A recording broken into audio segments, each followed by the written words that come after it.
আসসালামু আলাইকুম পাঠক পাঠিকারা। এই গল্পের প্রথম সিজন আপলোড করা হয়েছিল। এখন আমি পরের অংশ সহ পুরো গল্পটি একসাথে দিয়ে দিলাম। আমি টাইম মেনশন করে দিলাম। যারা অলরেডি শুনে নিয়েছে তারা একটু কাট করে শুনে নিও প্লিজ, আর যারা এখনো শুনে নাই তারা শুনে নিও। চলো গল্পটা শুরু করা যাক। আমি আজ 2 মাস পর জেল থেকে বের হচ্ছি। আসলে আমাকে জামিন করে বের করা হয়েছে। আমার বাবা শহরে অনেক বড় শিল্পপতি, তাই বেশি দিন জেলে থাকতে হয়নি। তাই আজ আমার জামিন হয়ে গেল। আমি জেলখানা থেকে বের হয়ে আনমনে হাঁটতে হাঁটতে বাসার দিকে হাঁটছি আর রিমির কথা ভাবছি। মেয়েটাকে আমি অনেক ভালোবাসতাম, কিন্তু মেয়েটা আমার ভালোবাসা কোনোদিন বুঝলো না। খুব ভালোবাসতাম রিমিকে। রিমি দেখতে একদম ডানা কাটা পরীর মতো, যাকে দেখলে যে কোনো ছেলে ক্রাশ খাবে। এবার আমার পরিচয়টা দিয়ে নিই। আমি আহনাফ ইসলাম আরিয়ান। আমি অনার্স শেষ করে রেজাল্টের জন্য অপেক্ষা করছি। পরিচয় দিতে দিতে আমার বাসায় চলে আসলাম। বাড়ির কলিং বেল বাজালাম। কিছুক্ষণ পর আমার মা এসে দরজা খুলে দিল। আমি মাকে দেখে অনেক খুশি হলাম। 2 মাস পর মাকে দেখলাম, কিন্তু মা আমাকে দেখে মুখটা মলিন করে কোনো কথা না বলে ভেতরে ঢুকে গেল। আজ আমার একটা অন্যায়ের জন্য মা আমার সাথে কথা বললো না। খুব খারাপ লাগছে। মা আমার সাথে কথা না বলে মুখে একরাশ বিরক্তি নিয়ে চলে গেল আমার সামনে থেকে। আমি মার পিছু নিলাম। আমি আমার মাকে ডাকলাম, কিন্তু মা কোনো কথা বলছে না। এবার আমি দৌড়ে মার সামনে গেলাম। মা, কি হলো? আমার সাথে কথা বলছো না কেন?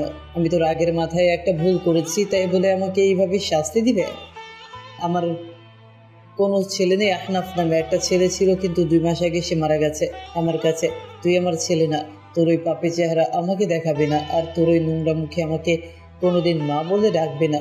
তাই বলে মা কান্না করতে করতে চলে গেল রুমে। এবার মার কথা শুনে আমার 2 চোখ বেয়ে অথর ধারায় পানি পড়তে থাকলো। শেষ পর্যন্ত আমার মা আমাকে দূরে ঢেলে দিল। খুব কষ্ট হচ্ছে, তাই রুমে এসে দরজা বন্ধ করে অনেকক্ষণ কান্না করলাম। কান্না করতে করতে কখন যে ঘুমিয়ে পড়েছি নিজেই জানি না। ঘুম ভাঙলো দরজার ঠক ঠক শব্দে। আমি উঠে দরজা খুলে দিলাম। দরজা খুলে দেখি বাবা দাঁড়িয়ে আছে। আমি বাবাকে দেখে কান্না করে দিলাম আর বাবাকে জড়িয়ে ধরলাম। আসলে বাবার সাথে আমি খুব ফ্রি ছিলাম। কান্না করিস না, সব ঠিক হয়ে যাবে। আর কাল থেকে তুই অফিসে জয়েন করবি, তারপর দেখবি সব ঠিক হয়ে যাবে। আচ্ছা বাবা, তুমি যা বলবে তাই হবে। আর একটা কথা, তোকে না জানিয়ে আমি বড় একটা সিদ্ধান্ত নিয়েছি। আশা করি তুই আমার কথা রাখবি। বল বাবা, আমি তোমার সব কথা রাখবো। আমি তোর সাথে রিমির বিয়ে ঠিক করেছি, কারণ তোর জন্য রিমির জীবন নষ্ট হোক আমি তা চাই না। তাই আমি এই সিদ্ধান্তটা নিয়েছি। তুমি যা ভালো বোঝো তাই করো। আপনারা ভাবছেন এই রিমিটাকে? আসুন 2 মাস আগের কাহিনী বলছি। সকালে ঘুমিয়ে আছি, হঠাৎ ফোনের শব্দে ঘুম ভেঙে গেল। আমি বিরক্ত হয়ে ফোনটা রিসিভ করলাম। দেখি আমার বন্ধু ফোন দিয়েছে। আমার বন্ধুর নাম রাজু। ওই শালা, এত সকালে ফোন দিয়ে আমার আরামের ঘুম নষ্ট করলি কেন রে? আরে রাখ তোর আরামের ঘুম। আর এদিকে রিমি ভাবি অন্য একটা ছেলের সাথে এক রিক্সায় কলেজে যাচ্ছে। তুই তাড়াতাড়ি কলেজে আয়। রাজুর মুখে রিমির কথা শুনে আমার নিমেষেই ঘুম উধাও হয়ে গেল। আমি তাড়াতাড়ি উঠে ফ্রেশ হয়ে কলেজের জন্য রওনা দিলাম। আসুন রিমির সাথে পরিচয় করিয়ে দিই। রিমি আমাদের কলেজের 2য় বর্ষের ছাত্রী। আমি রিমিকে 2 বছর ধরে ভালোবাসি। রিমিকে অনেকবার প্রপোজ করেছি, কিন্তু রিমি রাজি হয়নি। রিমিকে আমি অনেক ভালোবাসি, যা রিমিকে কেউ এরকম ভাবে ভালোবাসতে পারবে না। পরিচয় দিতে দিতে কলেজ চলে আসলাম। এসে দেখি রিমি একটা ছেলের পাশে বসে আছে আর হেসে কথা বলছে। আমার মাথায় প্রচণ্ড রাগ উঠে গেল। আমি সোজা গিয়ে রিমির পাশে বসা ছেলেটির শার্টের কলার ধরে সোজা নাকে একটা ঘুষি মারলাম, আর ছেলেটি নাকে হাত দিয়ে সোজা মাটিতে বসে পড়ল। ওই, তোরা বলছি না কোনো ছেলের সাথে যেন না মিশতে, তারপরেও তুই কেন ওই ছেলের সাথে কথা বলছিস?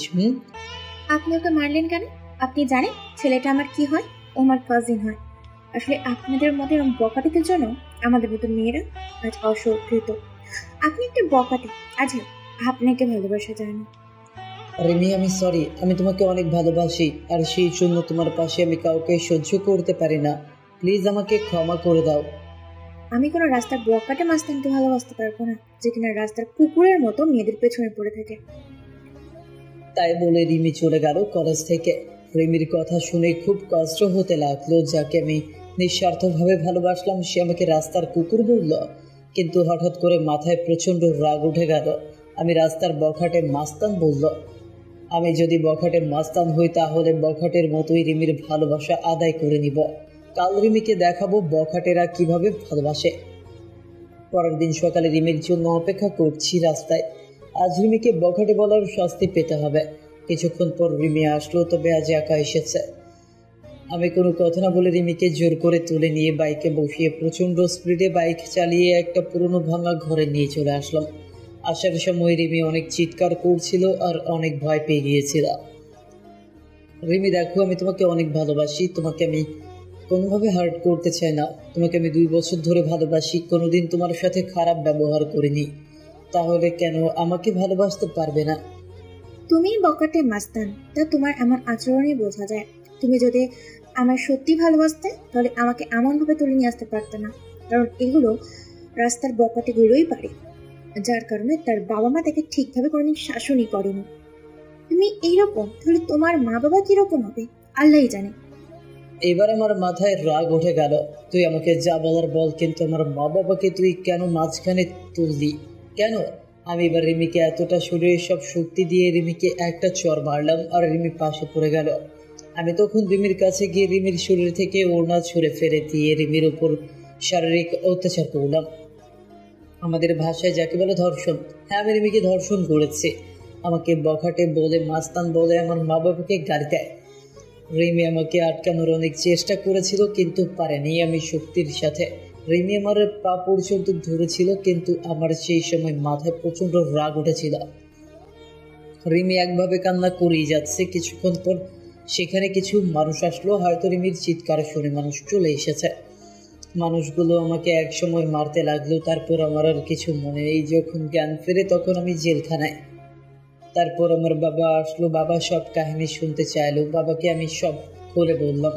বাবা বলল, তুই চিন্তা করিস না, আমি তোকে যত তাড়াতাড়ি সম্ভব জামিন করে নিয়ে যাব। আমি জেলে থাকতে রিমির আর কোনো খোঁজ খবর পাইনি, এমনকি আমার মা আমাকে দেখতেও আসেনি। বাবা মাঝে মাঝে আসতো আমাকে দেখতে, আর তার 2 মাস পর জামিন হয়েছে। আর তারপরের কাহিনী সব আপনারা তো জানেন।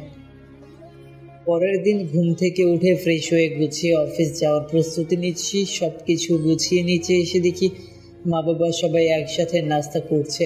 আমি যে নাস্তা করার জন্য টেবিলে বলতে যাব, তখনই আমার মা নাস্তা রেখে উঠে চলে গেল। নিজের প্রতি খুব খারাপ লাগছে আমার জন্য। মা নাস্তা না করে উঠে চলে গেল। মা আমার সাথে কথা বলা বন্ধ করে দিয়েছে। তারপর আমি নাস্তা না করে বাবার সাথে অফিসে চলে গেলাম। অফিসে এসে সবার সাথে পরিচয় হয়ে নিলাম। দিনটা খুব ভালো কাটলো। হঠাৎ করে বাবা আমার ডেস্কে আসলো। আগামী শুক্রবার তোর বিয়ে, প্রস্তুতি নিয়ে রাখিস। দেখতে দেখতে শুক্রবার চলে আসলো। কোনো আয়োজন বাদেই বিয়ে হয়ে গেল। শুধু 2 পরিবারের মানুষ ছিল, আর কেউ ছিল না। আমি এখন বাসর ঘরের সামনে দাঁড়িয়ে আর ভাবছি রিমির সামনে কোন মুখ নিয়ে যাব। রিমি কোনোদিন মেনে নিতে পারবে আমাকে? তারপর 3 টাকার সাহস নিয়ে রুমে ঢুকে পড়লাম, কারণ রিমিকে বিয়ে করার ব্যাপারে কোনো আপত্তি ছিল না। কারণ রিমিকে আমি ভালোবাসতাম, আর আমার রাগের কারণে রিমির জীবনটা নষ্ট হয়ে গেল। রুমে ঢুকে দেখি রিমি বসে বসে কান্না করছে। আমি রিমির পাশে বসতে যাব, তখনই রিমি আমাকে এক ঝটকায় সরিয়ে দিয়ে বলল, তুই আমার পাশে আসবি না। তোর জন্য আমার জীবনটা নষ্ট হয়ে গিয়েছে, তোর জন্য আমার বাবা আমার সম্মান নষ্ট হয়েছে। তোকে আমি কোনোদিন ক্ষমা করবো না, আর তোকে স্বামী হিসেবে কোনোদিন মানবো না। তুই কোনোদিন আমার কাছ থেকে স্বামীর অধিকার দেখাতে আসবি না। রিমি, আমি তোমাকে এর আগেও ভালোবাসতাম, আর পরেও ভালোবাসবো। সেদিন রাগের মাথায় ওসব কাজ করেছি। প্লিজ আমাকে ক্ষমা করে দাও। আমার ঘুম আসছে, ঘুমাবো। আর রাস্তার বকাটে মাস্তানদের সাথে আমি এক খেটে ঘুমাতে পারবো না। আর যদি আবার রাগ হয় তাহলে আবার আমাকে রাস্তার কুকুরের মতো ভোগ কর, সেটা তো তুমি খুব ভালোভাবেই পারো। তাই বলে রিমি ঘুমিয়ে পড়লো, আর আমি নিচে বিছানা পেতে ঘুমিয়ে পড়লাম। রিমি আমাকে কোনোদিন মেনে নেবে না সেটা আমি জানতাম, কিন্তু রিমি কেন বোঝে না যে আমি রিমিকে অনেক ভালোবাসি। রিমি বিছানায় শুয়ে পড়লো, আর আমি নিচে একটা চাদর আর বালিশ নিয়ে শুয়ে পড়লাম। সকালে ঘুম থেকে উঠে দেখি রিমি এখনো শুয়ে আছে, কিন্তু রিমি অনেক চেঞ্জ হয়ে গেছে। আগে মেয়েটা অনেক সুন্দর ছিল, এই 2 মাসে রিমি অনেক শুকিয়ে গেছে। মনে হয় নিজের শরীরের যত্ন নেয় না। রিমি নড়াচড়া করছে, মনে হয় ঘুম থেকে এখনই উঠে পড়বে। তাই আমি তাড়াতাড়ি বাথরুমে ঢুকে পড়লাম ফ্রেশ হতে। ফ্রেশ হয়ে বাইরে বেরিয়ে দেখি রিমি হাঁটু ভাঁজ করে বিছানার উপর মাথা নিচু করে বসে আছে। কি হয়েছে রিমি, তুমি এমনভাবে বসে আছো কেন? ফ্রেশ হবে না? এবার রিমি মাথা তুললো, দেখি রিমি কান্না করছে। মুহূর্তের মধ্যে মনটা খারাপ হয়ে গেল। আমি কান্না করি আর যাই করি, সেটা আপনাকে না দেখলেও চলবে। যে মানুষটা আমার সবকিছু শেষ করে দিয়েছে, আমার স্বপ্ন, আশা, ইজ্জত, সেই মানুষটা নিমেষে সবকিছু শেষ করে দিয়েছে। তার সাথে আমি একই রুমে থাকতে হচ্ছে। কতটা ঘৃণা করি আপনাকে জানেন আপনি? আপনাকে দেখলে আমার মনে হয় যে নিজেকে শেষ করে দিই। আর আজ পরিস্থিতির কারণে আপনি আমার স্বামী, তাই আমি আমার মতো থাকবো আর আপনি আপনার মতো। আর যদি রাস্তার কুকুরের মতো আবারও আমাকে ভোগ করতে চান তাহলে করতে পারেন, কারণ বিয়ের আগে আপনি একটা মেয়েকে বেঁচে থাকার সম্বলকেই ছিনিয়ে নিয়েছেন। তাই আপনাকে আমি ঘৃণা করি, সারা জীবন ঘৃণাই করে যাব। আমি কোনো কথা না বলে সোজা বাইরে চলে আসলাম। কিছুক্ষণ হেঁটে বাসায় আসলাম আর ভাবতে লাগলাম রিমিকে কোনোদিন ইচ্ছের বিরুদ্ধে স্পর্শ করব না।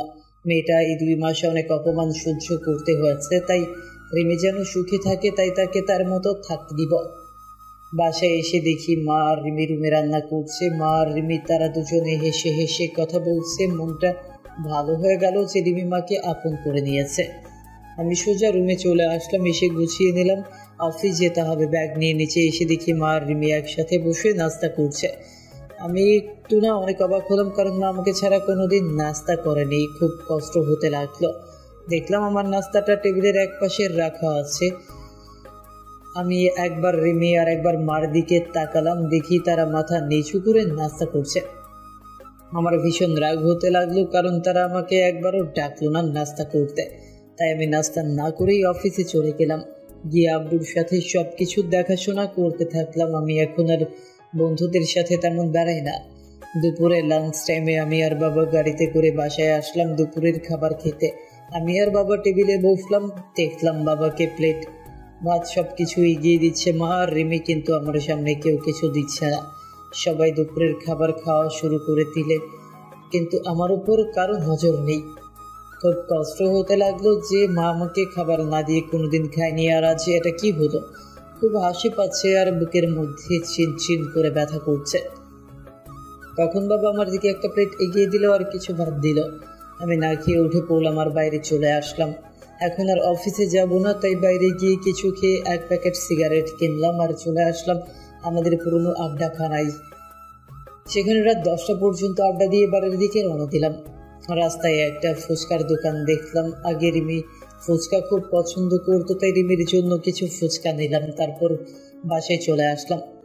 রুমে এসে দেখি রিমি টিভি দেখছে। আমি রিমির দিকে প্যাকেটটা বাড়িয়ে দিলাম। রিমি একবার প্যাকেটের দিকে তাকিয়ে আবার টিভি দেখায় মনোযোগ দিল। কি হলো, ধরো, তুমি তো আগে ফুচকা খেতে, নাও তোমার জন্য নিয়ে আসলাম। আপনাকে বলেছি না আমার বিষয়ে আপনার কোনো অধিকার বলানোর চেষ্টা করবেন না। আর আপনি কি ভাবছেন আপনার হাতের জিনিস আমি খাবো? ভাবলেন কিভাবে? আপনার ওই নোংরা হাতে আমি কোনোদিন 20 পর্যন্ত খাবো না। যে একটা মেয়ে সম্মান দিতে পারে না তার হাতে জিনিস খেলে আমার পাপ হবে। যত সব রাস্তার কুত্তা, বকাটে, মাস্তা। আবার আপনাকে গালি দিলাম, এখন তো জোর করে কোনো মেয়েকে ধর্ষণ করতে হবে না। আর সেই চাইলেন আর আটকাতেও পারবে না। আমি আর কোনো কথা বললাম না। প্যাকেটটা টেবিলের উপর রেখে আমি ফ্রেশ হতে চলে গেলাম। ফ্রেশ হয়ে এসে দেখি রিমি ঘুমায় পড়ছে। আমি কিছুক্ষণ রিমির দিকে তাকিয়ে শুয়ে পড়লাম, কারণ রিমি যতই আমাকে গালাগালি দিক, এসবের জন্য দায়িত্ব আমি। আর আমি রিমিকে অনেক ভালোবাসি। এভাবে কিছুদিন চলে গেল। এই কয়দিন মা আমার সাথে একবারও কথা বলেনি, আর রিমি কথা বললেই গালাগালি দিত আর অবহেলা করতো। আমি আর সহ্য করতে পারছি না আপনজনের অবহেলাগুলো। আমি এই কদিন বাড়িতে খাবার খাইনি, কিন্তু কেউ একবারও জিজ্ঞেস করেনি কিছু খাইছি কিনা। আজ অফিসে বসে কাজ করছি, আর তখন বাবা এসে বলল রিমি নাকি হঠাৎ করে শরীর খারাপ হয়েছে, মাথা ঘুরে পড়ে গেছে। আমি আর বাবা তাড়াতাড়ি গাড়ি নিয়ে বাসায় চলে আসলাম। এসে দেখি রিমি আর মা রিমির সাথে কথা বলছে। রিমি বিছানায় শুয়ে আছে আর মা রিমির মাথায় হাত বুলিয়ে দিচ্ছে। আমি আসা মাত্রই মা রুম থেকে চলে গেল। আমি গিয়ে রিমির পাশে বসলাম আর রিমি একটু দূরে সরে গেল।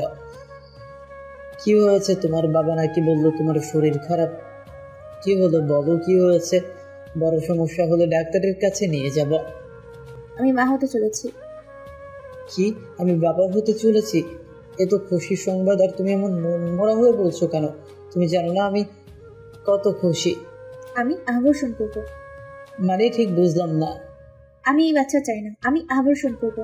কি বলছো এসব? বাচ্চা অ্যাবরেশন করবে মানে? পাগল হলে নাকি তুমি? আমি কিছুতেই আমার বাচ্চা আমি নষ্ট করতে দিব না। আমার পেটে আমি কোনো বকাটে মাস্তানি ধর্ষণকারীর বাচ্চা রাখতে পারবো না। আমার পেটে কোনো অমানুষের বাচ্চা রাখতে দেব না। তাই আমি ডিসিশন নিয়েছি, আমি অ্যাবর্শন করবো। রিমি, তুমি যা শাস্তি দিবে আমাকে দাও, কিন্তু আমার নিষ্পাপ বাচ্চাকে তুমি কোনো ক্ষতি করো না। সে তো আর কোনো দোষ করেনি।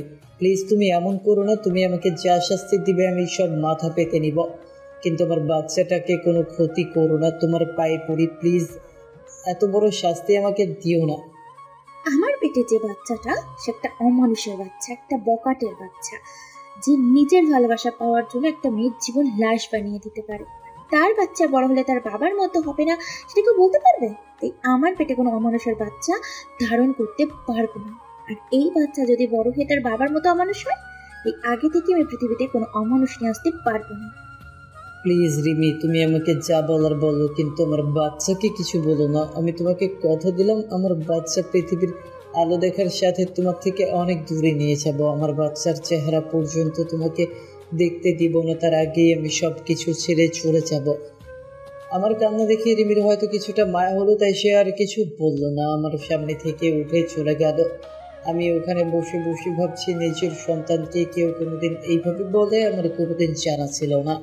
রিমির সাথে না হয় আমি একটা অন্যায় করেছি, কিন্তু সে তো আমার বউ হয়। আমি তো রিমিকে বউয়ের মর্যাদা দিয়েছি, তাহলে কেন রিমি আমার সাথে এমন করছে? রিমিকে তো আমি অনেক ভালোবাসি, রিমি কেন বোঝে না? আমি বাইরে চলে আসলাম আর এক প্যাকেট সিগারেট নিলাম, নিজ সাথে চলে আসলাম আর মনের সব দুঃখ ধোয়ার সাথে উড়িয়ে দিচ্ছি। আমার সন্তান জন্ম নেওয়ার সাথে সাথে আমি সবার থেকে ওকে দূরে নিয়ে চলে যাব। কেউ যেন তাকে অমানুষের বাচ্চা না বলতে পারে। রিমি তো আমার সন্তানকে কোনোদিন মেনে নিবে না। তাই সবার বোঝার আগে আমি আমার সন্তানকে নিয়ে অনেক দূরে চলে যাব, চাইলেই আর খুঁজে পাবে না। সিগারেট শেষ করে নিচে আসলাম, এসে দেখি সবাই একসাথে বসে রাতের খাবার খাচ্ছে। আমার মনটা আবার খারাপ হয়ে গেল। আজকেও আমাকে না ডেকে সবাই একসাথে খাওয়া শুরু করে দিয়েছে। আমি আমার রুমের দিকে যাচ্ছি, তখন বাবা আমাকে ডাকলো খাবার খেতে। আমার ক্ষুধা নেই বলে রুমে চলে আসলাম। আমার মার কাছে আমি এতটাই ঘৃণার পাত্র হয়ে গেলাম যে আমার সাথে এই কয়েকটা দিন একটা কথাও বলেনি। আমি নিচে বিছানা পেতে শুয়ে পড়লাম, কখন যে ঘুমিয়ে পড়েছি ঠিক নেই। সকালে উঠে দেখি রিমি খাটের উপরে নেই, হয়তো নিচে গেছে। আমি উঠে ফ্রেশ হয়ে নাস্তা না করে অফিসে চলে আসলাম। বিকেলে অফিস শেষে বাসায় আসার সময় রিমির জন্য কিছু জিনিস নিয়ে নিলাম, কিছু ফল আর মাদার হরলিক্স আর অন্যান্য মায়ের শরীরের উপকারে আসে সব কিছু নিয়ে আসছি। তখন অঝোরধারায় বৃষ্টি হতে লাগলো। আজ খুব বৃষ্টিতে ভিজতে ইচ্ছে করছে, অনেকদিন বৃষ্টিতে গোসল করিনি। আমার আবার বৃষ্টিতে ভিজলে জ্বর ঠান্ডা লাগে। আমি কোনো কিছু না ভেবে একভাবে হেঁটে চলেছি। বাসায় এসে কলিং বেল বাজালাম, দেখি আব্বু দরজা খুলে দিছে। কিরে, তুই বৃষ্টিতে কেন ভিজেছিস? তোর জ্বর আসবে। কিছু হবে না, অনেকদিন পর বৃষ্টিতে ভিজেছি তাই ভালো লাগছে। আমার রুমে চলে আসলাম, এসে দেখি রিমি জানলার গ্রিল ধরে এক মনে বাইরে তাকিয়ে আছে। আমি রিমিকে ডাক দিলাম, রিমি আমার দিকে তাকালো। আমি রিমির হাতে ফল আর হরলিক্সের প্যাকেটটা দিতে যাব, তখন রিমি চিৎকার করে ফেঁকে বলল, রিমি, আমি এসব কিছু আনতে চাইনি, শুধু আমাদের বাচ্চাটার জন্য নিয়ে এসেছি। তুমি আমাকে যেভাবে শাস্তি দেওয়ার দাও, আমাদের বাচ্চাটাকে কোনো শাস্তি দিও না। তুমি এগুলো আমার বাচ্চার জন্য নিয়মিত খাও। আমাদের বাচ্চা মানে শুধু আপনার বাচ্চা?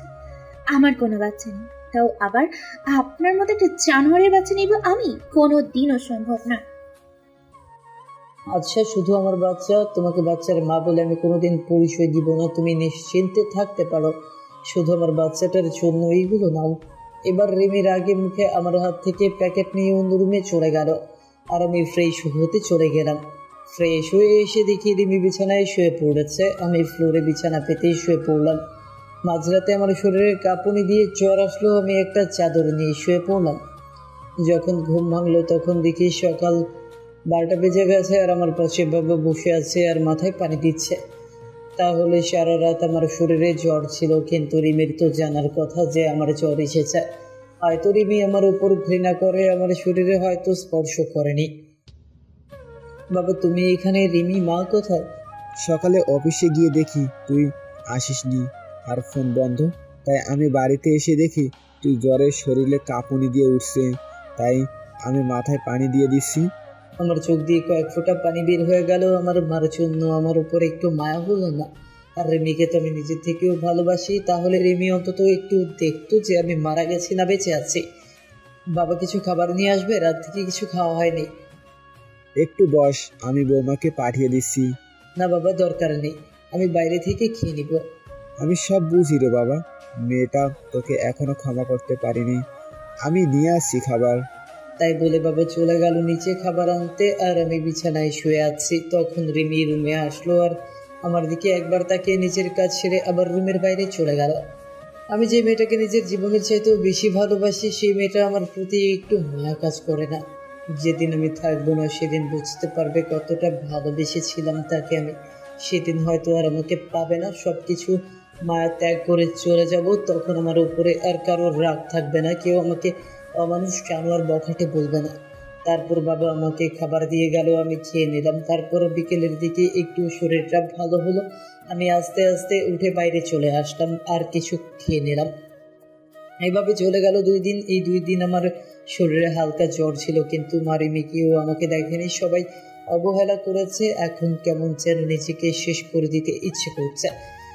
নিজের আপনজনের এমন অবহেলা সহ্য হচ্ছে না। আমি বাসার খাবার খুবই কম খাই, বেশিরভাগই বাইরে খাই। আজ আবার একটু অফিসে আসলাম, এসে কিছু কাজ করে বাসায় আসার সময় রিমির জন্য কিছু জিনিস কিনলাম, যাতে আমার বাবুটা রিমির ভেতরেই সুস্থ থাকে। মা আমার সাথে একদম কথা বলা বন্ধ করে দিয়েছে। আমি একবার কথা বলতে গেলেও মা কথা বলে না, আর রিমি আমার সাথে যখনই কথা বলতে আসে তখনই রাগ দেখিয়ে গালাগালি করে। এভাবে চলে গেল 7 মাস। এখন রিমি একটু একটু করে নিজের শরীরের উপর যত্ন নেওয়া শুরু করছে, হয়তো নিজের সন্তান তাই একটু মায়া হচ্ছে। এখন রিমির যা যা প্রয়োজন সব বাবাকে বলে, আর বাবা আমাকে বলে, আমি সেগুলো নিয়ে আসি।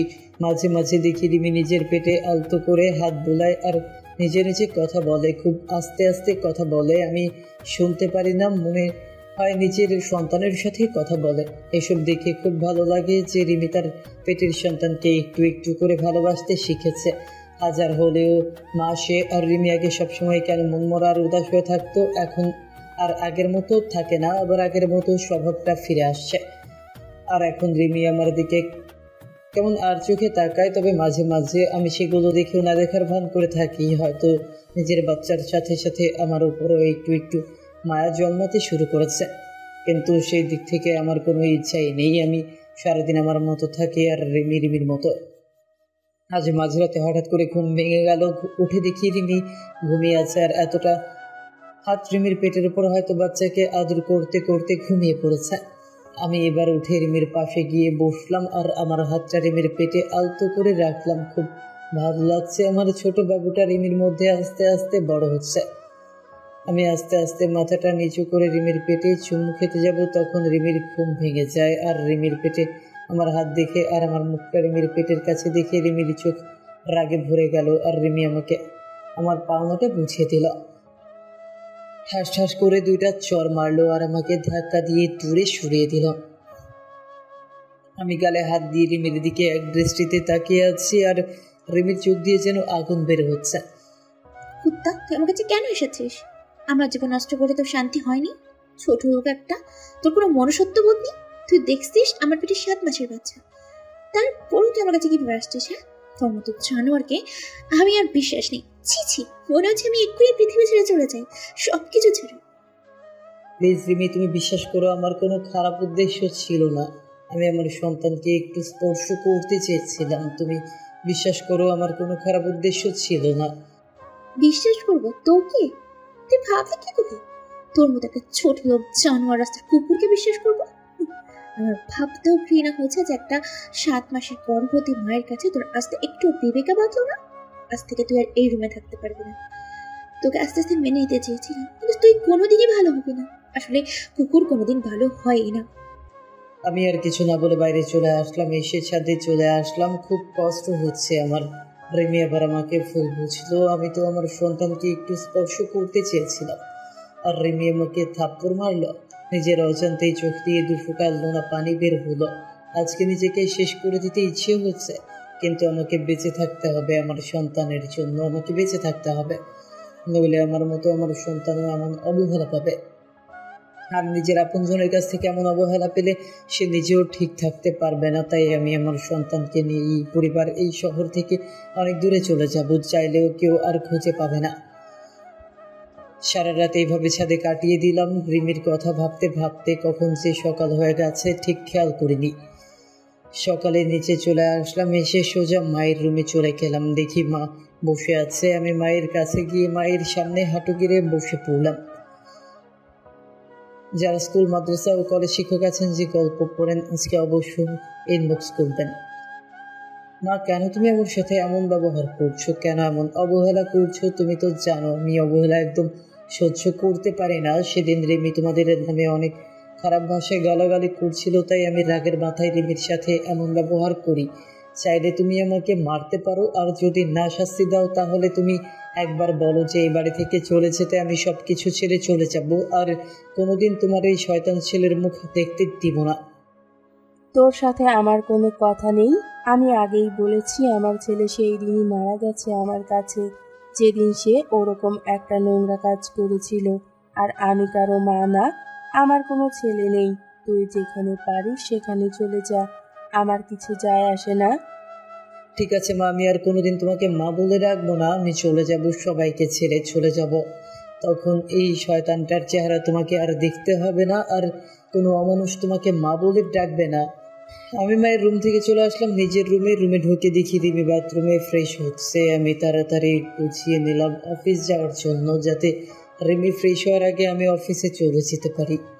রিমির বাথরুম থেকে বের হবার আগেই আমি অফিসে চলে আসলাম। বাইরে থেকে কিছু নাস্তা করে অফিসে প্রবেশ করলাম। সারাদিন অফিস করে বিকেলে যখন ছুটি হলো তখন ভাবলাম এখন বাসায় গেলে রিমি মা হয়তো আমাকে দেখে আবার বিরক্ত হতে পারে, তাই একটু পার্কে বসে বন্ধুদের সাথে আড্ডা দিয়ে রাত 12টার সময় বাসায় আসলাম। বাসায় এসে অন্য রুমে ঘুমোতে চলে গেলাম। আজ আর নিজের রুমে ঘুমোতে যায়নি, কারণ রিমি আমাকে দেখলে আবার রাগ করবে, আবার মাঝরাতে আমি কিছু করবো ভেবে সারা রাত জেগে থাকতে পারে, আর সারা রাত জেগে থাকলে আমার বাচ্চাটার ক্ষতি হতে পারে। তাই আজ অন্য রুমে ঘুমিয়ে পড়লাম। এইভাবে আরও 1 মাস চলে গেল। এই 1 মাসে আমি কারোর সাথে কথা বলিনি, মানে কেউ আমার সাথে কথা বলেনি। শুধু বাবা কথা বলতো আমার সাথে, আর কথা বলবে কিভাবে? আমার সাথে এখন কারো দেখা হয় না। খুব সকালে উঠে অফিস চলে যায় আর ফিরি অনেক রাত করে, তাই কারোর সাথে দেখা হয় না। আর যদিও ভুল করে মা অথবা রিমির সামনে চলে আসে তখন আমি মাথা নিচু করে চলে আসি। আর 1 মাস আমি কোনোদিন বাসার কোনো খাবার খাইনি, হয়তো আমার জন্য রান্না করা বন্ধ হয়ে গেছে। একদিন সকালে আমার ঘুম থেকে উঠতে দেরি হয়ে গেছে, তাই আজ সকালে বাসা থেকে বের হতে পারিনি। তাড়াতাড়ি ঘুম থেকে উঠে ফ্রেশ হয়ে অফিস যাওয়ার জন্য তৈরি হয়ে যেই রুম থেকে বের হব তখন দেখি রিমি আমার রুমের দরজার সামনে দাঁড়িয়ে আছে। আমি রিমিকে এক সাইড করে চলে আসতে যাব, তখন দেখি রিমি আমাকে কি বলতে চাইলো। আমি শুনেও না শোনার ভান করে চলে আসলাম। হয়তো বলতে চেয়েছিল যে কিছু ফল আর কিছু হেলদি খাবার কিনে আনার জন্য বলতে চাইছিল। তাছাড়া রিমি আমার সাথে কেন কথা বলবে? তাই আমি অফিসে চলে আসলাম। সারাদিন অফিস করে অফিস শেষে ফলের দোকানে গিয়ে অনেক ফল, মাদার হরলিক্স সব কিছু কিনলাম। কিনে বাবার কাছে গেলাম। বাবার কাছে ফলের প্যাকেটটা দিয়ে বললাম এইগুলো রিমিকে দিতে। বাবা কিছুক্ষণ আমার দিকে তাকিয়ে রইল। বাবা সব কিছু জানে যে মা আর রিমি আমার সাথে কথা বলে না, কিন্তু বাবা কিছু বলতে পারে না, কারণ দোষটা তো আমারই ছিল। তারপর অফিস শেষ করে রাত 11:30 বাসায় আসলাম। দেখি সব রুমেই লাইট অফ, মনে হয় সবাই ঘুমিয়ে পড়ছে। আমি আমার রুমে ঢুকে কাপড় চেঞ্জ করে ফ্রেশ হতে চলে গেলাম। বাথরুমে ফ্রেশ হয়ে এসে দেখি রিমি আমার রুমে খাটের উপর বসে আছে। আমি রিমিকে দেখে কিছুটা ভয় পেলাম। রিমি, তুমি এখানে? কোনো সমস্যা হয়েছে? সমস্যা হলে আমাকে ডাকতে পারতে, তুমি কষ্ট করে কেন এলে? রিমি ভাবছে আমি এতদিন শুধু শুধু মানুষটাকে খারাপ ভেবেছি, কত গালাগালি দিয়েছি, আর সেই মানুষটা আমার সাথে কোনোদিন খারাপ কথা বলেনি, এমনকি আমার উপর কোনোদিন রাগ পর্যন্ত করেনি। রিমি, কি ভাবছো তুমি? কোনো সমস্যা হয়েছে? আর আমি তো বাবার কাছে সব কিছু কিনে দিয়েছি। কোনো কিছু কিনতে ভুলে গেলে বলো, আমি কাল সকালে ড্রাইভারকে দিয়ে পাঠিয়ে দিব। আহন আপনি ডাকে ভাবনার জগৎ থেকে ফিরে আসলো। না, কিছু হয়নি, সবকিছু ঠিক আছে। আপনি রাতে কিছু খেয়েছেন? মনে হয় কিছু খাননি। চলেন আপনাকে খাবার দিই। আমি রিমির কথা শুনে মনে হলো আকাশ থেকে পড়লাম। রিমি আমাকে খাবারের জন্য বলছে, খুব অবাক হলাম। আমার খাওয়া নিয়ে কারো চিন্তা করতে হবে না। আর তুমি এত রাত পর্যন্ত জেগে আছো কেন? শরীর খারাপ করবে, যাও ঘুমিয়ে পড়ো। আর এতদিন যখন কেউ আমাকে খাবার খেতে ডাকেনি, আর এখনো না ডাকলে চলবে। তুমি যাও ঘুমিয়ে পড়ো, বেশি রাত জাগলে আমার সন্তানের আবার ক্ষতি হতে পারে, আর আমি চাই না আমার জন্য আমার সন্তানের কোনো ক্ষতি হোক। আসলে সেদিন রাতে আপনাকে ওইভাবে দেখে না খুব ভয় আর রাগ উঠেছিল, তাই আপনার সাথে সেদিন খারাপ ব্যবহার করেছিলাম। আর এখন ওগুলো নিয়ে ভাবি না, সব কিছু অভ্যাস হয়ে গেছে, এখন আর মন খারাপ হয় না। তাই বলে আমি চাদর টেনে শুয়ে পড়লাম, আর রিমি মুখটা মলিন করে চলে গেল।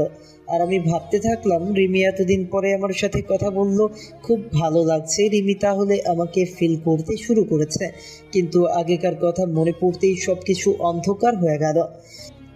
রিমির বলা সেই পুরনো কথাগুলো মনে পড়তেই আবার আমার মনটা বিষণ্ণতায় সে গেল। আমি তো মাকে কথা দিয়েছি যে সব কিছু ছেড়ে অনেক দূরে চলে যাব, আর মা আমাকে তার ছেলে বলে মানে না। যখন আমি কার জন্য এখানে থাকবো, তাই সব কিছু মাথা থেকে ঝেড়ে ঘুমিয়ে পড়লাম।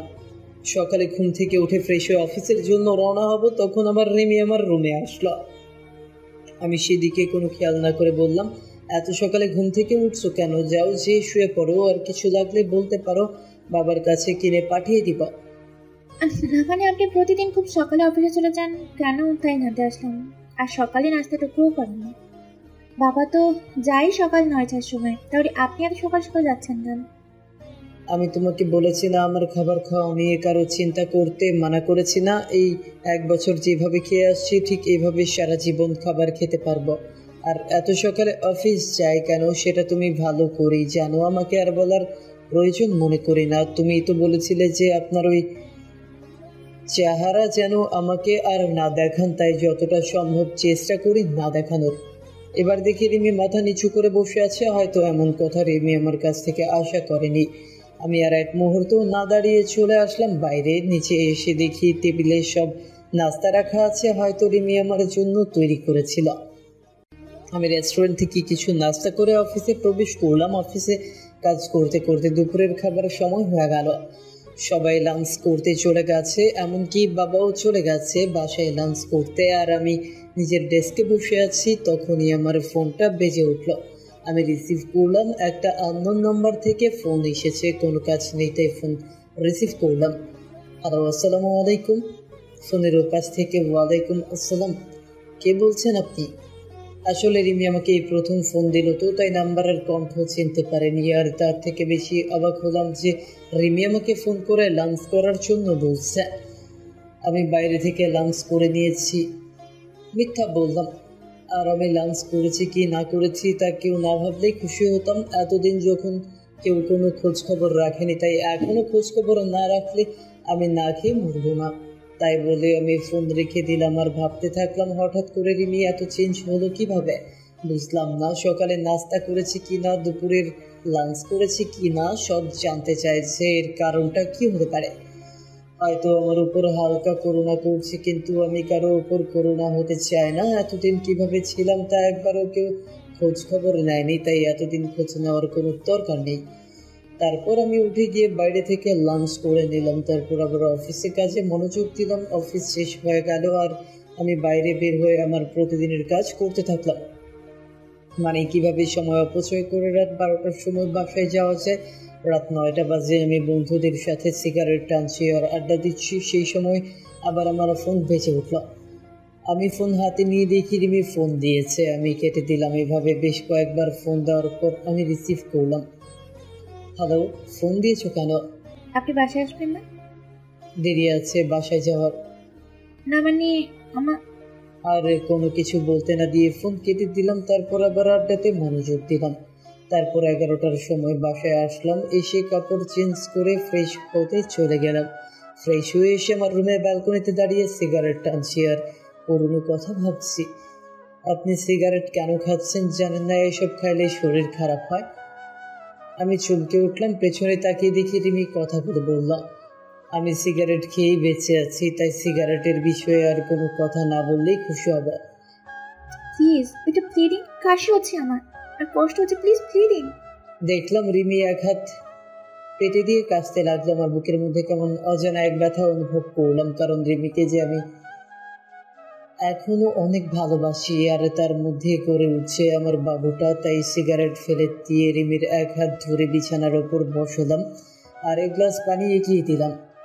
এত রাতে না ঘুমিয়ে এখানে কি করছো? আর আমার চেহারা দেখা তো তোমার পাপ। তুমি আমার রুমে এসেছো, আমাকে দেখছো, কথা বলছো, তোমার পাপ হবে। তুমি চলে যাও আর হাতটা রুমে গিয়ে ডেটল দিয়ে ভালো করে পরিষ্কার করে নিবে, কারণ আমি তো একটা অমানুষ, আর একজন নোংরা মানুষ কাউকে স্পর্শ করলে তা ভালোভাবে ধুয়ে পরিষ্কার করে নিবে।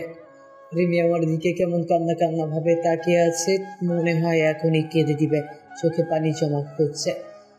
প্লিজ আমাকে আপনি ক্ষমা করে দেন। আপনার সাথে অনেক খারাপ ব্যবহার করেছি, অনেক অবহেলা করেছি, প্লিজ মাফ করে দাও। তুমি কেন মাফ চাইছো? তোমার কোনো দোষ নেই, সব দোষ তো আমার, কারণ আমি যে একটা জানোয়ার, রাস্তার কুকুর, অমানুষ, আর সবচেয়ে বড় অন্যায় করেছি তোমার জীবনটা নষ্ট করে। তুমি আমাকে মাফ করে দাও তোমার সুন্দর জীবনটা নষ্ট করার জন্য। হয়তো তুমি আমার থেকে ভালো কাউকে আশা করেছিলে, কিন্তু তোমার জীবনে আমার মতো এতটা অমানুষ আসবে এটা তুমি হয়তো আশা করনি। যা হবার হয়ে গেছে, তুমি এখন গিয়ে ঘুমিয়ে পড়ো, আর তোমার জীবন আগের মতো সুন্দর করে দেওয়ার দায়িত্ব আমার। তুমি আবার আগের মতো চলাফেরা করবে, শুধু আমার বাবুটা বাইরে আসতে দাও, তোমাকে চিরদিনের জন্য সুখী করে দিব। যা অনেক রাত হয়েছে, বেশি রাতে জাগলেই শরীর খারাপ করবে, তাই ঘুমিয়ে পড়ো। আমি রিমির দিকে তাকিয়ে দেখি রিমি কান্না করছে। হয়তো ওর আর বলার কিছু নেই, কারণ এই কথাগুলো রিমি একদিন আমাকে বলেছিল। তারপর আমি একটা সিগারেট ধরিয়ে ব্যালকনিতে চলে আসলাম, আর রিমি কান্না করতে করতে চলে গেল নিজের রুমে। পরের দিন আবার একই সময় বের হয়ে গেলাম অফিসের জন্য। লাঞ্চের সময় আবার রিমি ফোন দিয়ে বলল যে বাবার সাথে যেন আমি বাসায় আসি লাঞ্চ করতে, কিন্তু আমি চাইনি, কারণ আমাকে দেখলে মা আবার বিরক্ত হতে পারে, আর আমি চাই না আমার জন্য মা না খেয়ে থাকুক, তাই আমি আর যাইনি। কিছুক্ষণ পর রিমি আবার ফোন করলো। কি ব্যাপার, আপনাকে না বাবার সাথে বাসায় আসতে বললাম, আপনি কেন আসলেন না? আমি দুপুরে এখন খাই না, না খাওয়ার অভ্যাস হয়ে গেছে, আর এখন আবার খাওয়া শুরু করলে অভ্যাসে পরিণত হবে, তাই আমার এটা বাদ দিয়ে তোমারটা চিন্তা করো। তারপর আমি ফোন বন্ধ করে নিজের কাজ করতে থাকলাম। অফিস শেষে আবার আমার আর একটা চাকরি করতে হবে, সেটা হলো সময় নষ্ট, কিভাবে রাত 12টা পর্যন্ত বাইরে থাকা যায়। আজ আর ফোন অন করিনি। ঠিক 12টার সময় বাসায় পৌঁছলাম। রুমে ঢুকতেই দেখি রিমি হাজির। আপনার ফোন বন্ধ কেন? কতবার ফোন দিয়েছি জানেন আপনি? কেন এই অমানুষটাকে আবার ফোন দেওয়ার কারণ কি? তোমাকে বলেছি না বেশি রাত জাগতে নিষেধ করেছি না, তারপরেও কেন রাত জাগো? হ্যাঁ, রাত জাগলে আমার সন্তান, শুধু আমার সন্তানটার ক্ষতি হতে পারে, তাই বেশি রাত জাগবে না, যাও ঘুমিয়ে পড়ো। আর রিমি আবার আমার দিকে কাঁদো কাঁদো মুখে তাকিয়ে আছে আমার দিকে, চোখের কোণে পানি জমতে শুরু করেছে। রিমি চোখ মুছে বলল, না আসলে ডেলিভারির আর তো বেশি সময় নেই, আর 1 মাস সময় আছে, তাই বলছিলাম কি এই 1 মাস আমার সাথে ঘুমাবেন? তোমার রুমে কেন? আর তাছাড়া একটা জানোয়ার তোমার রুমে থাকলে তোমার সমস্যা হবে তো? না, কোনো সমস্যা হবে না, আরো ভালো হবে। বলা যায় না কখন ডেলিভারির পেইন ওঠে, আর রাতে কখন কি লাগে যদি ঠিক মতো নিতে না পারি।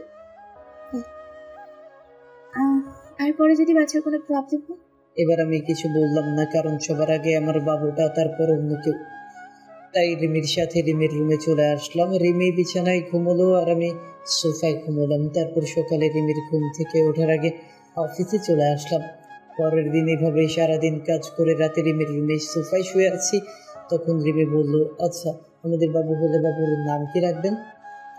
আমাদের বাবু মানে শুধু আমার সন্তানও, আর কারণ আমার সন্তান, আমার যেটা ভালো লাগবে সেই নাম রাখবো। তোমার এই বিষয়ে মাথা না ঘামালেও চলবে, এখন ঘুমাও তুমি। রিমি এবার কান্না শুরু করে দিল। কিছুক্ষণ কান্না করতে করতে পরে ঘুমায় পড়ে। এভাবে কেটে যায় 1 মাস। এই 1 মাসে রিমি অনেক চেঞ্জ হয়ে গেছে, আর আমার উপর অধিকার খাটানো শুরু করছে, কিন্তু আমি রিমিকে সেই সুযোগ দিতাম না। প্রতিদিন সকালে নাস্তা করার জন্য ডাক দিত, কিন্তু আমি কোনো কিছু না বলে চুপ করে চলে আসতাম। এতে রিমি অনেক কষ্ট পেত। তারপর দুপুরের লাঞ্চ টাইমে প্রতিদিন আমাকে ফোন দিবে, আমি কোনো ফোন বন্ধ করে রাখতাম, আর না হয় ফোন রিসিভ করতাম না। একদিন অফিসে কাজ করছি, তখনই বাবা আমার কাছে দৌড়ে আসলো আর বললো যে রিমিকে নাকি হাসপাতালে নিয়ে যাওয়া হয়েছে, ডেলিভারি পেইন উঠেছে। তাই আমি আর বাবা তাড়াতাড়ি হাসপাতালে চলে আসলাম। রিমিকে ডাক্তার ওটিতে নিয়ে গেছে, আর মা বাইরে বসে আছে। কিছুক্ষণ পর ডাক্তার বেরিয়ে আসলো আর বলল আমার ছেলে হয়েছে, আর রিমিও ভালো আছে। আমার ছেলের কথা শুনে আজ আমি সবচেয়ে বেশি খুশি। আসলে বাবা হওয়া যে কি আনন্দ, আর কেমন অন্যরকম একটা অনুভূতি কাজ করে মনের মধ্যে। খুশিতে আমার দু চোখ দিয়ে পানি বের হয়ে গেল। ডাক্তার সাহেব, আমি কি আমার ছেলের সাথে দেখা করতে পারি? অবশ্যই দেখা করতে পারি। সবাই প্রথমে নিজের বইয়ের কথা জানতে চায়, আর আপনি নিজের ছেলের কেন? একবারও জিজ্ঞাসা করলেন না যে আপনার স্ত্রী কেমন আছে? ডাক্তারের কথা শুনে আমি চুপ হয়ে গেলাম, আর পাশে থাকা মা বাবা সবাই কেমন দৃষ্টিতে তাকিয়ে আছে আমার দিকে। আমি মৃদু হেসে কেবিনে চলে গেলাম আর আমার সন্তানের কাছে গেলাম। নিজের ছেলেকে দেখে কেমন যেন নিজেকে খুব বাচ্চা লাগছে। পাশে বেডে রিমি শুয়ে আছে, সেদিকে আমার কোনো মাথা ব্যথা নেই। আমার শুধু আমার ছেলেকে চাই। তারপর মা আর বাবা কেবিনে আসলো। মা রিমির পাশে গিয়ে বসলো, আর বাবা আমার কাছে এসে আমার ছেলের মাথায় হাত বুলিয়ে দিতে লাগলো। কিছুক্ষণ পর মা বাবা বাইরে চলে গেল। আমি এখন আমার ছেলের কাছে বসে আছি। কিছুক্ষণ পর রিমি বলল, আমার ছেলেকে আমার কাছে দাও, আমি তখন ভালোভাবে দেখতেই পারিনি। আমার এবার মাথায় প্রচন্ড রাগ উঠে গেল। কি বললে? তোমার ছেলে মানে? এটা শুধু আমার ছেলে, এর বাবাও আমি, মাও আমি। মনে থাকে যেন আর কোনো অমানুষের বাচ্চা তোমার ছেলে হয় কিভাবে? তুমি একদম মুখে স্পর্শ করবে না আমার ছেলেকে, আমি দেখে রাখবো। তাই বলে আমি রিমিকে কিছু বলতে না দিয়ে বাইরে চলে আসলাম। রিমি কিছু বলতে চাইছিল, কিন্তু আমি তার আগেই চলে এসেছি। অবশ্য রিমি আমার কথা শুনে কান্না শুরু করে দিয়েছিল। কাঁদুক, তাতে আমার কি? এর থেকে হাজার গুণ কষ্ট আমি পেয়েছি। পুরো 1 বছর আমার কষ্ট তেলে তেলে আমাকে শেষ করে দিয়েছে। তারপর বাইরে এসে সবকিছু ঠিকঠাক করে নিলাম। চট্টগ্রামের একটা টিকিট কাটলাম। তারপর আমার যা যা লাগে সবকিছু যাবতীয় জিনিস নিয়ে প্যাক করে নিলাম।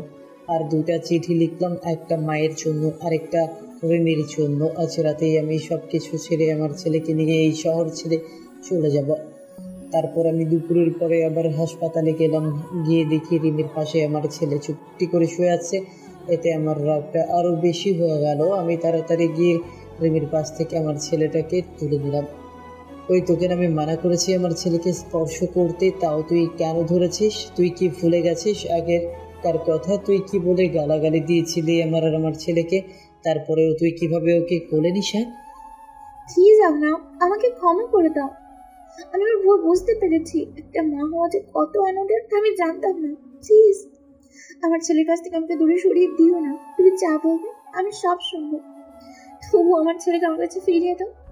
কেন সেদিন মনে ছিল না যেদিন আমার ছেলেকে আর আমাকে জানোয়ারের, রাস্তার কুকুর, অমানুষ বলে গালাগালি দিয়েছিলি? তুই তো আমার ছেলেটাকে গালাগালি দিয়েছিস, কিন্তু তার বয়স মাত্র 2 মাস, তার তখন জন্ম হয়নি, তখন তুই গালাগালি দিয়েছিস?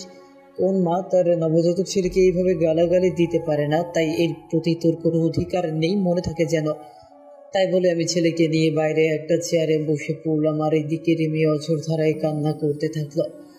তারপর বিকেল হতেই দেখি মা বাবা চলে আসলো হাসপাতালে। আমাকে ছেলে নিয়ে এইভাবে বাইরে বসে থাকতে দেখে বাবা আমার কাছে আসলো। কি রে, কি হয়েছে? আমার দাদু ভাইকে নিয়ে বাইরে বসে আছিস কেন? ভিতরে গিয়ে বস। বাবা, আমাকে ক্ষমা করবেন, আমার ছেলেকে আমি দেখতে পারবো। মা বাড়ির আমার কোনো ছেলের উপর কোনো অধিকার না দেখালে খুশি হব। দেখ বাবা, এতদিন যা হয়েছে সব ভুলে যা, আবার নতুন করে শুরু কর তোরা। আর তাছাড়া এখন তোরা 2জন না, 3জন। বাবা, তুমি কি ভুলে যেতে বলছো? আমার জীবনের সবচেয়ে খারাপ কষ্টকর 1 বছর ভুলে যাব? কোনোদিন সম্ভব না বাবা। এতদিন আমাকে যেমন অবহেলা করে এসেছে, তেমন আমি চাই না আমার ছেলেটা সবসময় আমার মতো অবহেলা নিয়ে বড় হোক। বাবা, তুমি আমার আর আমার ছেলেকে নিয়ে কোনো চিন্তা করতে হবে না, তুমি শুধু মায়ের শরীরের দিকে খেয়াল রাখবে। তাই বলে আমি আমার ছেলেকে নার্সের কাছে দিয়ে বাইরে চলে আসলাম। তারপর সারাদিন বাইরে কাটিয়ে দিলাম। আমার চট্টগ্রামের বাস রাত 11:30-এ। তারপর সোজা হাসপাতালে চলে গেলাম। গিয়ে দেখি রিমি ঘুমিয়ে আছে, আর তার হাতের পাশে আমার বাবুটা ঘুমিয়ে আছে। আমি বাবুটাকে কোলে নিয়ে তারপর সেখানে একটা চিঠি রেখে আমার ছেলেকে নিয়ে সোজা বাস স্ট্যান্ডে চলে আসলাম। আর আমার মার জন্য যে চিঠি, সেটা মা কাল সকালে পেয়ে যাবে। তারপর আমি ব্যাগপত্র নিয়ে বাসে উঠে পড়লাম, আর মোবাইলের সিমটা খুলে ভেঙে বাইরে ফেলে দিলাম। আজ সবাইকে ছেড়ে অনেক দূরে চলে যাচ্ছি। হয়তো কোনোদিন আর ফিরে আসা হবে না আমার প্রিয় শহর যশোরে। খুব কষ্ট হবে মা বাবাকে ছেড়ে, কিন্তু কি করব? আমার মা আমার সাথে 1 বছর কথা বলেনি, শুধু অবহেলা পেয়েছি। আর রিমিকে তো আমি ভালোবাসতাম। আমি চেয়েছিলাম সব কিছু ভুলে আবার নতুন করে রিমির সাথে সংসার শুরু করব, কিন্তু রিমি আমার নবজাতক বাচ্চাকে অবহেলা করছে, তার তো কোনো দোষ ছিল না। তাই আমি আর চাই না অবহেলা নিয়ে বেঁচে থাকতে। তাই অচেনা শহরে চলে আসলাম নতুন করে জীবন শুরু করতে। পরের দিন সকালে রিমি ঘুম থেকে উঠে দেখে তার ছেলে নেই, আর সেখানে একটা চিঠি রাখা আছে। এদিকে সকালে আহনাফের মার কাছে একটা চিঠি পৌঁছই দিল। একটা অচেনা ছেলে। আহনাফের মা চিঠি পড়তে লাগলো। মা, তুমি যখন আমার চিঠিটা পাবে তখন হয়তো আমি তোমাদের থেকে অনেক দূরে চলে এসেছি নতুন করে জীবন শুরু করতে। মা, আমি জানি তোমাদের ছেড়ে থাকতে খুব কষ্ট হবে, কিন্তু তাও আমাকে মানিয়ে নিতে হবে। আমি যে 1 বছর তোমাদের কাছ থেকে অবহেলা পেয়েছি সেটা আমি সহ্য করতে পারতাম না। মা জানো, খুব কষ্ট হতো, মাঝে মাঝে মনে হতো এই পৃথিবী ছেড়ে চিরতরে চলে যায়, কিন্তু আমি আমার ছেলের জন্য নিজের ক্ষতি করিনি, কারণ আমার যদি কিছু হয়ে যেত তাহলে আমার মতো আমার ছেলেটাকে এমন অবহেলা নিয়ে বড় হতে হতো। আর আপনজন অবহেলা করলে কতটা কষ্ট হয় শুধু আমি জানি। তাই আমি তোমাদের ছেড়ে অনেক দূরে চলে যাচ্ছি। আমি তো তোমার কাছে সেই 1 বছর আগে মারা গেছি, তাই আর তোমাদের ছেলে বলে পরিচয় দিতে হবে না, আর আমার এই পাপি নোংরা চেহারা তোমাকে আর দেখতে হবে না। তাই আমি আমার ছেলেকে নিয়ে অনেক দূরে চলে যাচ্ছি মা, যেখানে কোনো অবহেলা নেই। যদি কোনোদিন ভুল করে থাকে তাহলে ক্ষমা করে দিও মা। এটি তোমার অবহেলার পত্র। আহনাফের মা চিঠিটা পড়া মাত্রই কান্না শুরু করে দিল আর তাড়াতাড়ি উঠে হাসপাতালে যেতে লাগলো। এদিকে হাসপাতালে আহনাফের দেওয়া চিঠি পড়তে থাকলো রিমি। রিমি, তুমি হয়তো জানো না, তোমাকে আগে 2 বছর যেভাবে ভালোবাসতাম ঠিক সেভাবেই এখনো ভালোবাসি, কিন্তু আমার ভালোবাসা তুমি বুঝলে না।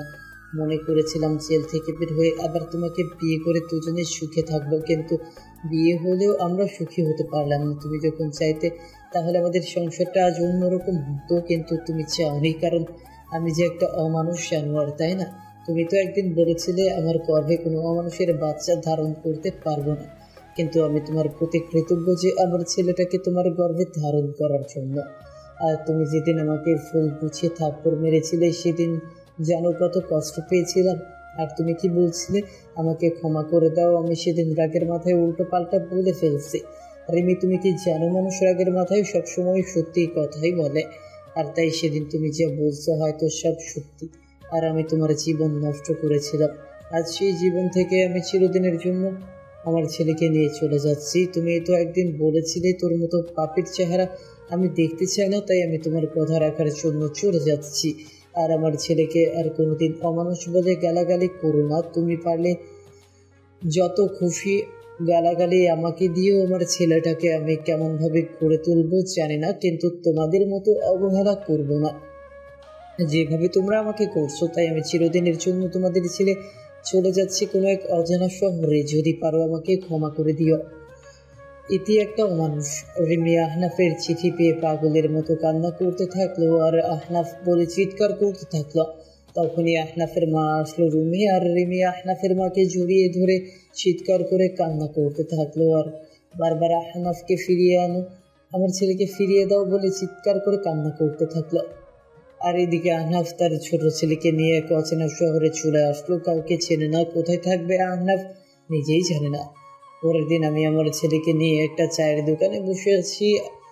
আমি হালকা নাস্তা করে আমার ছেলের জন্য দুধ কিনে তাকে কষ্ট করে খাওয়ালাম। অনেক হয়েছে, এবার আমার ছেলের একটা নাম রাখতে হবে। তাই আমার ছেলের নাম আব্দুল্লাহ আল সামি রাখলাম, কিন্তু আমি তাকে সামি বলেই রাখবো। আপনারাও ডাকতে পারেন সামি বলে।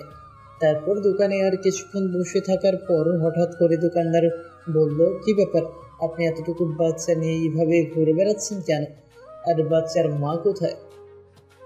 আসলে আমি এই শহরে নতুন, তাই কাউকে চিনি না, আর থাকার একটা জায়গাও নেই, আর বাচ্চার মা নেই, আমি তার মা বাবা। তারপর দোকানদার কি যেন ভেবে বললো, আপনি চাইলে আমার বাড়ির পাশে একটা ছোট বাড়ি আছে, আপনাদের দুজনের থাকার জন্য বেশ ভালো জায়গা। আমি দোকানদারের কথা শুনে বেশ খুশি হলাম। আমি আর কিছু না ভেবে তার কথায় রাজি হয়ে গেলাম। তারপর তিনি আমাকে বাসাটা দেখিয়ে দিয়ে চলে গেল আর বলল, আমার বাড়িটা পাশেই, আমি আমার মেয়েকে বলে যাচ্ছি আপনার যা যা লাগে সব কিছু যেন সে দেখে নেয়, আর কোনো সমস্যা হলে আমার মেয়েকে বলবেন। দোকানদার তাই বলে চলে গেল আর আমি ঘরটা একটু দেখে নিয়ে কাজ শুরু করে দিলাম, মানে ঘর গোছানোর কাজ। কিছুক্ষণ পর দেখি একটা মেয়ে আসলো রুমে। ও, আপনি তাহলে তিনি যার জন্য বাবা বলে গেল? তার মানে এই দোকানদারের মেয়ে হবে হয়তো। দেখতে মাশাআল্লাহ বেশ সুন্দর, তবে গরিব বলে বেশি সাধারণভাবে চলাফেরা করে, তাই সৌন্দর্যটা বেশি ফুটে উঠছে না। জি, আমি ঘর ভাড়া নিয়েছি, আসলে এখানে কাউকে চিনি না তো, তাই আপনাকে আসতে হলো। আপনি একটু দেখিয়ে দিলেই চলবে। আরে আপনি কোনো চিন্তা করবেন না, আপনার যা যা দরকার বলবেন, আমি দেখিয়ে দেব। আর আমাকে আপনি করে না বলে নাম ধরে ডাকলে খুশি হব। আমার নাম কানিমা, কানিমা বললেই খুশি হব। ও আচ্ছা, নাম ধরেই ডাকবো। তখন ইসলামী আমার ছেলে কেঁদে উঠলো আর তনিমা বলল, এখানে একটা বাচ্চা কান্না করতেছে কোথায়? আমি তাড়াতাড়ি গিয়ে স্বামীকে কোলে তুলে নিলাম, কিন্তু কান্না থামার কোনো নাম গন্ধই নেই। এই বাচ্চাটা কার? কার বাচ্চা চুরি করে নিয়ে আসছে? বলেন কার বাচ্চা, না হলে আমি কিন্তু লোকজন ডাকবো আর বলবো আপনি একটা বাচ্চা পাচারকারী। আমি বাচ্চা চুরি করতে যাব কেন? এটা আমার ছেলে, আমি ওর বাবা, আর আমি কোনো বাচ্চা পাচারকারী না, বুঝলেন? তাহলে বাচ্চার মা কোথায়? বাচ্চার মাকে তো দেখতে পাচ্ছি না। আমার ছেলের মা নেই, সে আমার ছেলেটাকে জন্ম দিতে গিয়ে মারা গেছে। এখন থেকে আমি ওর বাবা। ও, তা আগে বলবেন তো। আর বাচ্চা কেউ এইভাবে কোলে নেয়? দেন, আমার কাছে দেন। তাই বলে তনিমা আমার কাছ থেকে বাচ্চাটা নিজের কাছে নিয়ে নিল আর স্বামী কান্না থেমে গেল। আসলে বাচ্চারা মাতৃ কোলে বেশি মানায়। আচ্ছা, আপনি ঘরটা গোছান, আমি আপনার ছেলেকে দেখছি। তাই বলে তনিমা স্বামীকে নিয়ে বাইরে চলে গেল আর আমি ঘরটা গোছানো শুরু করলাম। ঘর গোছানো শেষে আমি বাইরে গিয়ে দেখি স্বামী তনিমার কোলে আরামে ঘুমিয়ে আছে। দেখে খুব ভালো লাগলো, কারণ সারাটা দিন বাসের মধ্যে ভালোভাবে ঘুমোতে পারিনি। দেন স্বামীকে আমার কাছে দেন, রুমে শুইয়ে দিয়ে আসে। আপনার কাছে দিলে আবার ঘুম ভেঙে যাবে, আমি নিয়ে যাচ্ছি, চলেন। তারপর তনিমা স্বামীকে বিছানায় রেখে চলে আসবে, তখন বলল, আচ্ছা আপনার নামটাই তো জানা হলো না। আমার নাম আহনাফ হাসান, আমাকে আহনাফ বলে ডাকলেই হবে। ও আচ্ছা, দুপুরে আমাদের বাসায় খাবেন? বাবা বলে গেছে যেন দুপুরের খাবার যেন আমাদের বাসায় খায়। আমি শুধু মাথা নাড়িয়ে ইশারা করে হ্যাঁ বললাম। তারপর আমি নিজের ঘরে চলে আসলাম আর কিছু টুকটাক কাজ করে দিলাম। আসার সময় কিছু টাকা নিয়ে এসেছিলাম, এখন আপাতত এই টাকা দিয়েই চলতে হবে। আর কিছুদিনের মধ্যে একটা চাকরি জোগাড় করতে হবে, কিন্তু আমি চাকরি করতে গেলে স্বামীকে দেখবে কে? তারপর আমি দুপুরের সময় বসে আছি, তখনই তনিমা আমার জন্য খাবার নিয়ে আসলো আর স্বামীর জন্য ফিডারে করে দুধ নিয়ে আসলো। আপনি আবার কষ্ট করে নিয়ে আসলেন কেন? আমাকে বললে আমি গিয়ে নিয়ে আসতাম। তা কি করে হয়? আপনি তো আমাদের মেহমান, তাই আপনার ভালো মন্দ দেখার সব দায়িত্ব আমার। তারপর আমি তনিমার কাছ থেকে দুধের ফিডারটা নিয়ে স্বামীর দুধ খাওয়াতে যাব, তখনই তনিমা বলল, এসব কাজ আপনাদের না, এসব কাজ আমাদের, তাই আপনি খেয়ে নেন, আমি স্বামীকে দুধ খাওয়াচ্ছি। তারপর আমি খাবার খেতে লাগলাম আর তনিমা স্বামীকে কোলে তুলে খুব যত্ন করে খাওয়াতে লাগলো। মনে হচ্ছে স্বামী তার মায়ের কোলে দুধ খাচ্ছে আর তনিমা মনে হচ্ছে তার নিজের ছেলেকে কোলে তুলে যত্ন করে দুধ খাওয়াচ্ছে। এভাবে চলছিল আমাদের দিনগুলি। এখন আমার থেকে তনিমা স্বামীকে বেশি খেয়াল করে, খুব আদর করে। স্বামীকে স্বামী যেন তার নিজের মাকে পেয়েছে। আর তনিমা আমাকেও বেশ কেয়ার করে। আর হ্যাঁ, তনিমার মা বেঁচে নেই। তনিমার বাবা সারাদিন চায়ের দোকানে কাজ করে আর তনিমা সারাদিন স্বামীকে নিয়ে পড়ে থাকে। আমি কিছুদিন ধরে ভাবছি আমি একটা চাকরি করব, কারণ বাড়ি বসে থাকতে সবসময় ভালো লাগে না। আর এখন স্বামীকে নিয়ে বেশি চিন্তা করি না, কারণ স্বামী দেখাশোনা করার জন্য তনিমা আছে। কারণ আমার থেকে তনিমা স্বামীকে বেশি দেখাশোনা করে, প্রায় সবসময় স্বামী তনিমার কাছে থাকে। আর তনিমা কেমন যেন সবসময় আমাকে কেয়ার করে, সবসময় খোঁজ খবর নেয়, কখন কোনটা লাগবে সব কিছু তনিমা নিয়ে আসে।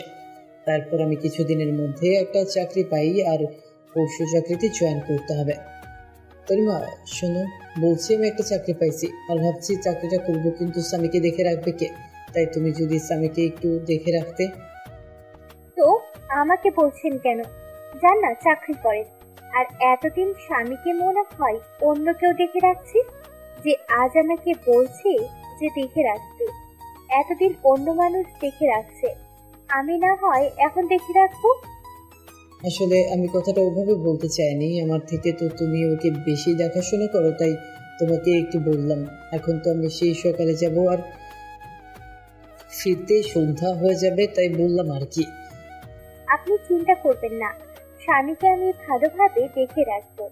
আর স্বামী তো আমারই ছেলে নাকি? কি বললে? আমি তোমার ছেলে মানে? কই, কখন বললাম? আমি তো বলছি সে তো আমার ছেলের মতোই। ও ঠিক আছে। কিছুদিন ধরে দেখছি তনিমা কেমন যেন সবসময় মনে মনে কি সব বলে, আর কেমন সবসময় আর চোখে আমার দিকে তাকিয়ে থাকে।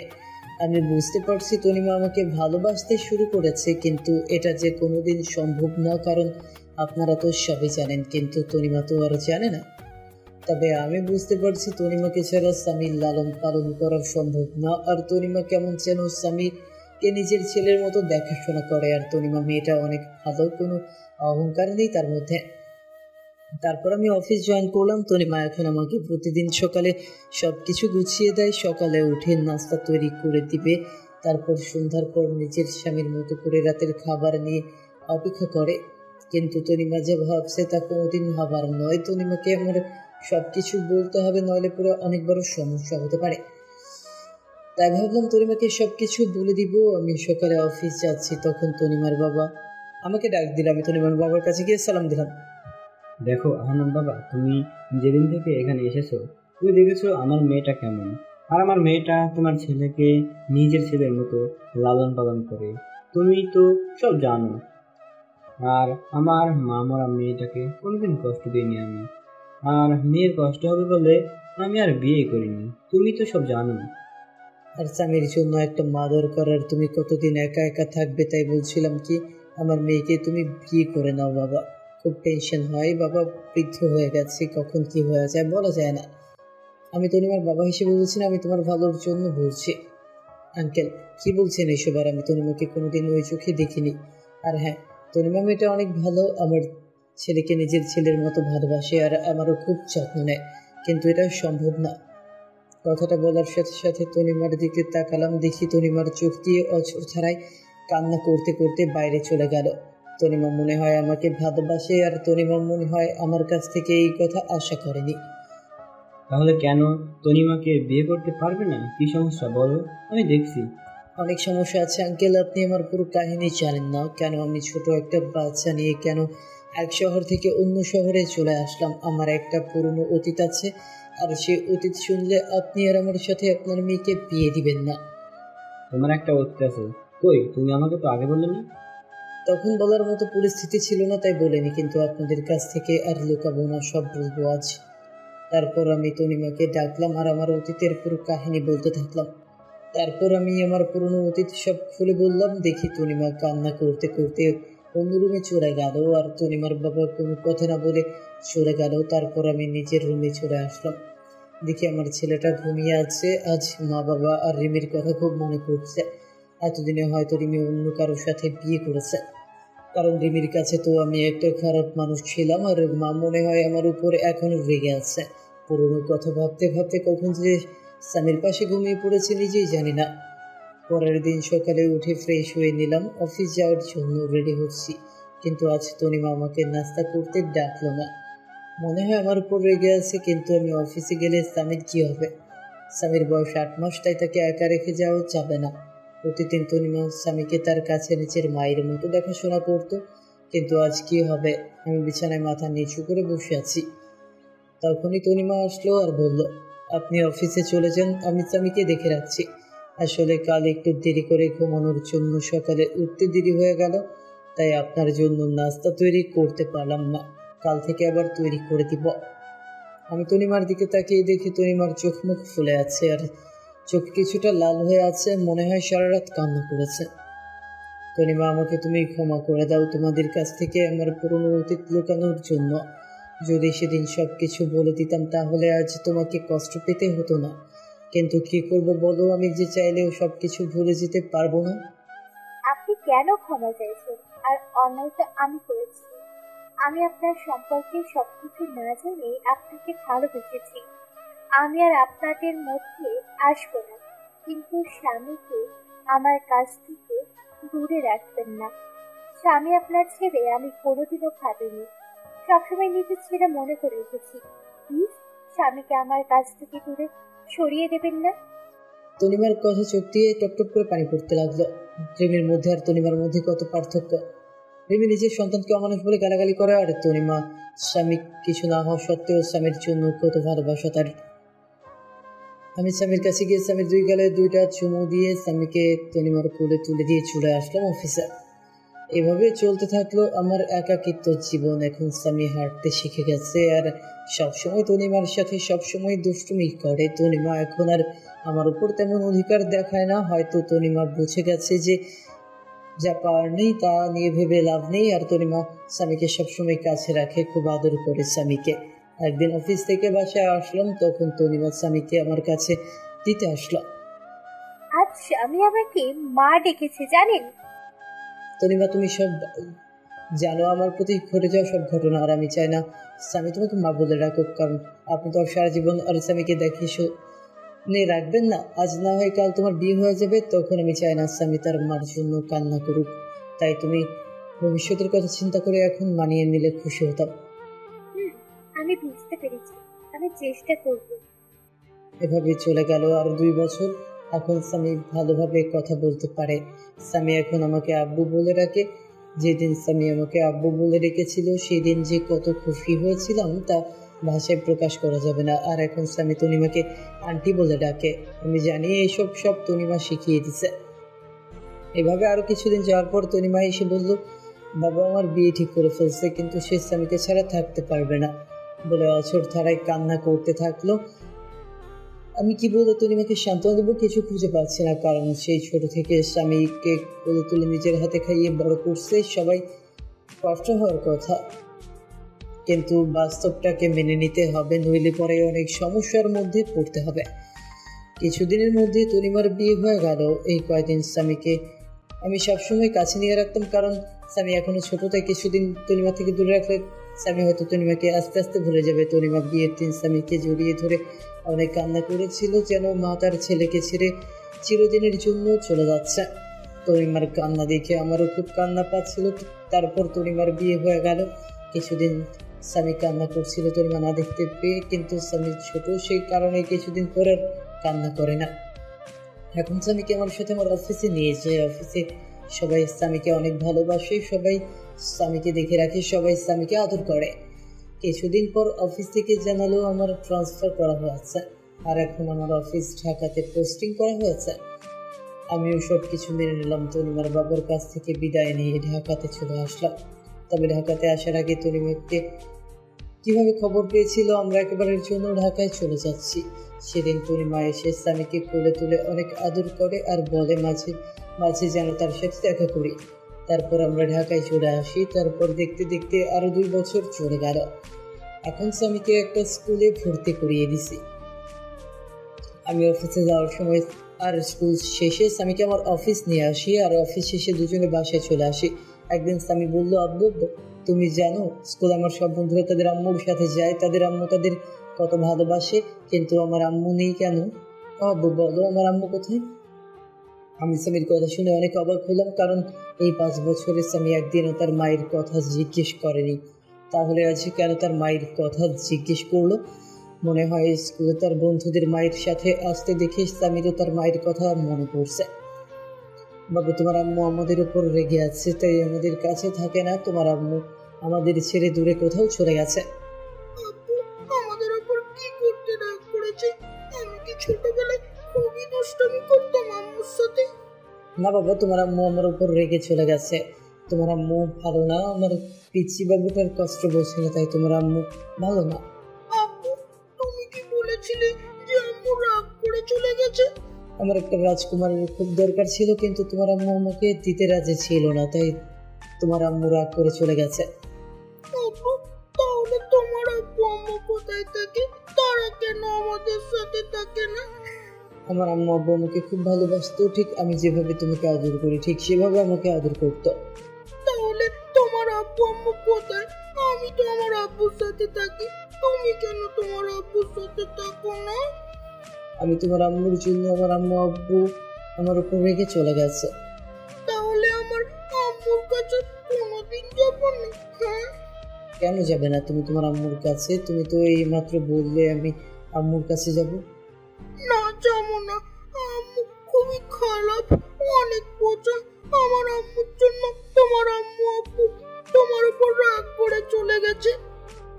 পরে যদি আম্মুর জন্য তুমি যদি আমার উপর রেগে আমাকে ছেড়ে চলে যাও। না বাবা, তোমাকে ছেড়ে আমি কোথাও যাব না। আব্বু, আমি তোমার আম্মু আব্বুর কাছে যাব। একটা চুমু দিয়ে জড়িয়ে ধরে বললাম, কেন তুমি আমার আম্মু আব্বুর কাছে যাবে কেন? আমি তোমার আম্মু আব্বুর কাছে গিয়ে মাপ চাইবো, যেন আমার আব্বুর উপরে যেন আর রেগে না থাকে। না বাবা, তারা তোমার কথা শুনবে না। আমার উপর আমার আম্মু অনেক রেগে আছে। না আম্মু, না আব্বু, আমি যাব তোমার আম্মুর কাছে, পা জড়িয়ে ধরে মাপ চাইবো, যেন তোমাকে মাপ করে দেয়। আচ্ছা বাবা, তোমার পরীক্ষা শেষ হলে নিয়ে যাব, ঠিক আছে বাবা?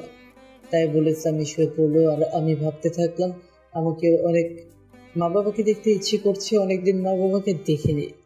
তাই স্বামীর পরীক্ষা শেষ হলে কিছুদিনের জন্য আবার সেই নিজের চিরচেনা শহর যশোরে যাব। এতদিনে মনে হয় রিমি আর একটা বিয়ে করে স্বামীর সাথে সুখী শান্তিতে সংসার করছে। রিমি সুখে থাকলেই ভালো, আমি আর কারো প্রতি মা জন্মাতে দিব না। এক রিমিকে ভালোবেসে আমার জীবনটা শেষ করে দিয়েছে, আমার মা বাবার কাছ থেকে আলাদা করে দিয়েছে। আমি আর আমার ছেলের মাঝখানে অন্য কারো আসতে দিব না। তারপর পুরোনো কথা ভাবতে ভাবতে কখন যে ঘুমিয়ে পড়েছি ঠিক খেয়াল নেই। তারপর সকালে ফ্রেশ হয়ে স্বামীকে তৈরি করে স্বামীর স্কুলে নামিয়ে দিয়ে আমি অফিস চলে আসলাম। এইভাবে দেখতে দেখতে স্বামীর পরীক্ষা শেষ হয়ে গেল আর আমার অফিস কিছুদিনের জন্য ছুটি নিয়ে আমার নিচের শহরে যাওয়ার জন্য ব্যাগপত্র গুছিয়ে নিলাম।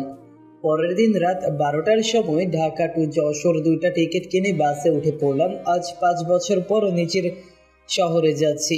মনের মধ্যে কেমন অন্যরকম একটা ভয় কাজ করছে। দীর্ঘ 6 ঘন্টা জার্নি করার পরে নিজের শহরে পৌঁছলাম, খুব ভালো লাগছে। অনেকদিন পর নিজের শহরে আসলাম, অনেক স্মৃতি জড়িয়ে আছে এই শহরের সাথে। তারপর একটা সিএনজি নিয়ে নিজের বাড়ির দিকে রওনা হলাম। 30 মিনিট পর আমার বাসার সামনে আসলাম। বাড়িটা এখনো আগের মতোই রয়েছে, একবারও মনে হয় বাড়িতে চুনকাম করা হয়নি। আমি দরজার সামনে দাঁড়িয়ে কলিং বেল বাজালাম। কিছুক্ষণ পর দরজা খুলে গেল।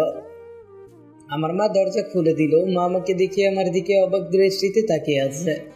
মা আমাকে দেখে অঝোর ধারায় কান্না করে দিল আর আমাকে জড়িয়ে ধরে হাউমাউ করে কান্না করছে। আমিও 5 বছর পর মাকে দেখে আমিও কান্না করে দিলাম। হঠাৎ করে স্বামীর ডাকে আমাদের হুঁশ ফিরল। মা আমাকে ছেড়ে দিয়ে বলল, আমার দাদু ভাই। আব্বু, তুমি কান্না করছো কেন? আর ইনি কি তোমার আম্মু? আমি মাথা ঝাঁকিয়ে ইশারা করে বললাম, হ্যাঁ। এবার মা নিচু হয়ে স্বামীর সামনে বসে পড়লো আর সারা মুখে মা চুমু দিতে থাকলো আর জড়িয়ে ধরে কান্না করতে লাগলো আর বলল, বাবা আহনাফ, আমাকে ক্ষমা করে দে বাবা, তোকে না বুঝে অনেক কষ্ট আর অবহেলা করেছি বাবা, আমাকে তুই মাফ করে দে। কান্না করে বলল। আমি বললাম, মা কি বলছো? তুমি ছেলের কাছে কোনো মা মাফ চায়? তুমি আমাকে মাফ করে দাও এই 5 বছর তোমাদের ছেড়ে দূরে থাকার জন্য। তুমি কাঁদছো কেন আব্বুর আম্মু? তুমি আমার আব্বুর উপর এখনো রেগে আছো? আমার আব্বুকে তুমি মাফ করে দাও। না দাদু ভাই, তোমার আব্বুর ওপরে আমার কোনো রাগ নেই, তবে অনেক অভিমান রয়েছে। 5 বছরে আমার কথা তার একবারও মনে পড়েনি। খুব অভিমান তোমার আব্বুর ওপর। আমার উপরে কি রাগ আর অভিমান করে আছো তুমি? যদি রাগ থাকে তাহলে আব্বুর মতো আমাকেও মাফ করে দাও। না দাদু ভাই, তোমার ওপর কোনো রাগ বা অভিমান নেই। তুমি তো আমার সোনা দাদু ভাই। তাহলে আজ থেকে আমি তোমাকে কি বলে ডাকবো? আমাকে দাদু ভাই বলে ডাকবে কেমন? আচ্ছা দাদু ভাই, তাই বলবো। তারপর আমরা বাসার ভেতরে ঢুকে গেলাম। বাসাটার ঠিক আগের মতোই আছে, কিছু পরিবর্তন হয়নি, শুধু অবহেলাটা নেই। তারপর ব্যাগপত্র নিয়ে আমি আর স্বামী উপরে উঠে রুমে প্রবেশ করলাম। আর তখন আমি বেশ অবাক হলাম, মানে প্রচণ্ড অবাক হলাম, কারণ আমি কোনোদিন ভাবতে পারিনি রিমি এখানে থাকবে। হ্যাঁ, রিমি দেখি বিছানায় বসে আছে অন্যদিকে ফিরে। আমরা এসেছি হয়তো এখনো জানে না, কিন্তু রিমি বাড়িতে কেন? রিমিকে তো আমি মুক্ত করে দিয়েছি, তাহলে রিমি কেন এখনো এই বাড়িতে পড়ে আছে? আব্বু চলো, দাঁড়িয়ে পড়লে কেন? স্বামীর কথা শুনে রিমি আমাদের দিকে ফিরলো। আমাদের দেখে রিমির সাথে সাথে বিছানা থেকে লাফ দিয়ে নেমে পড়লো আর অবাক করা দৃষ্টিতে চেয়ে আছে আমার দিকে। রিমি আগের থেকে অনেক চেঞ্জ হয়ে গেছে, অনেক শুকিয়ে গেছে আর পাতলা হয়ে গেছে। রিমি কিছু বলছে না, চোখের পানি টলমল করছে। রিমি বের দৌড়ে এসে আমাকে জড়িয়ে ধরলো আর চিৎকার করে কান্না করতে থাকলো। রিমি আমাকে জড়িয়ে ধরে জোরে জোরে কান্না করছে আর আমার গালে হাত দিয়ে আমার কপালে 2 গালে দাঁড়িয়ে পাগলের মতো চুমু খেতে লাগলো আর শক্ত করে জড়িয়ে ধরে আছে। কোথায় ছিল তুমি এই 5 বছর? তুমি চলে যাওয়ার পর তো আমি পাগলের মতো খুঁজেছি। তুমি চলে যাওয়ার পর আমি পাগলের মতো হয়ে গিয়েছিলাম। তোমাকে অবহেলা করতে করতে কখন যে ভালোবেসে ফেলেছি নিজেই জানি না। তো আমাকে কিনা বলতে দেবো তো ছেড়েই চলে গেলে। খুব ভালোবাসি তোমাকে, প্লিজ আমাদের ছেড়ে যেও না। আমি রিমিকে এক ঝটকায় সরিয়ে দিলাম আর বললাম, কে আপনি আর আমাকে এভাবে জড়িয়ে ধরে কান্না করছেন কেন? আর কি সব ভালোবাসার কথা বলছেন? আমি কাউকে ভালোবাসতাম, এখন আর কাউকে ভালোবাসি না। রিমি আমার কথা শুনে যেন মনে হলো রিমির মাথায় যেন আকাশ ভেঙে পড়ল।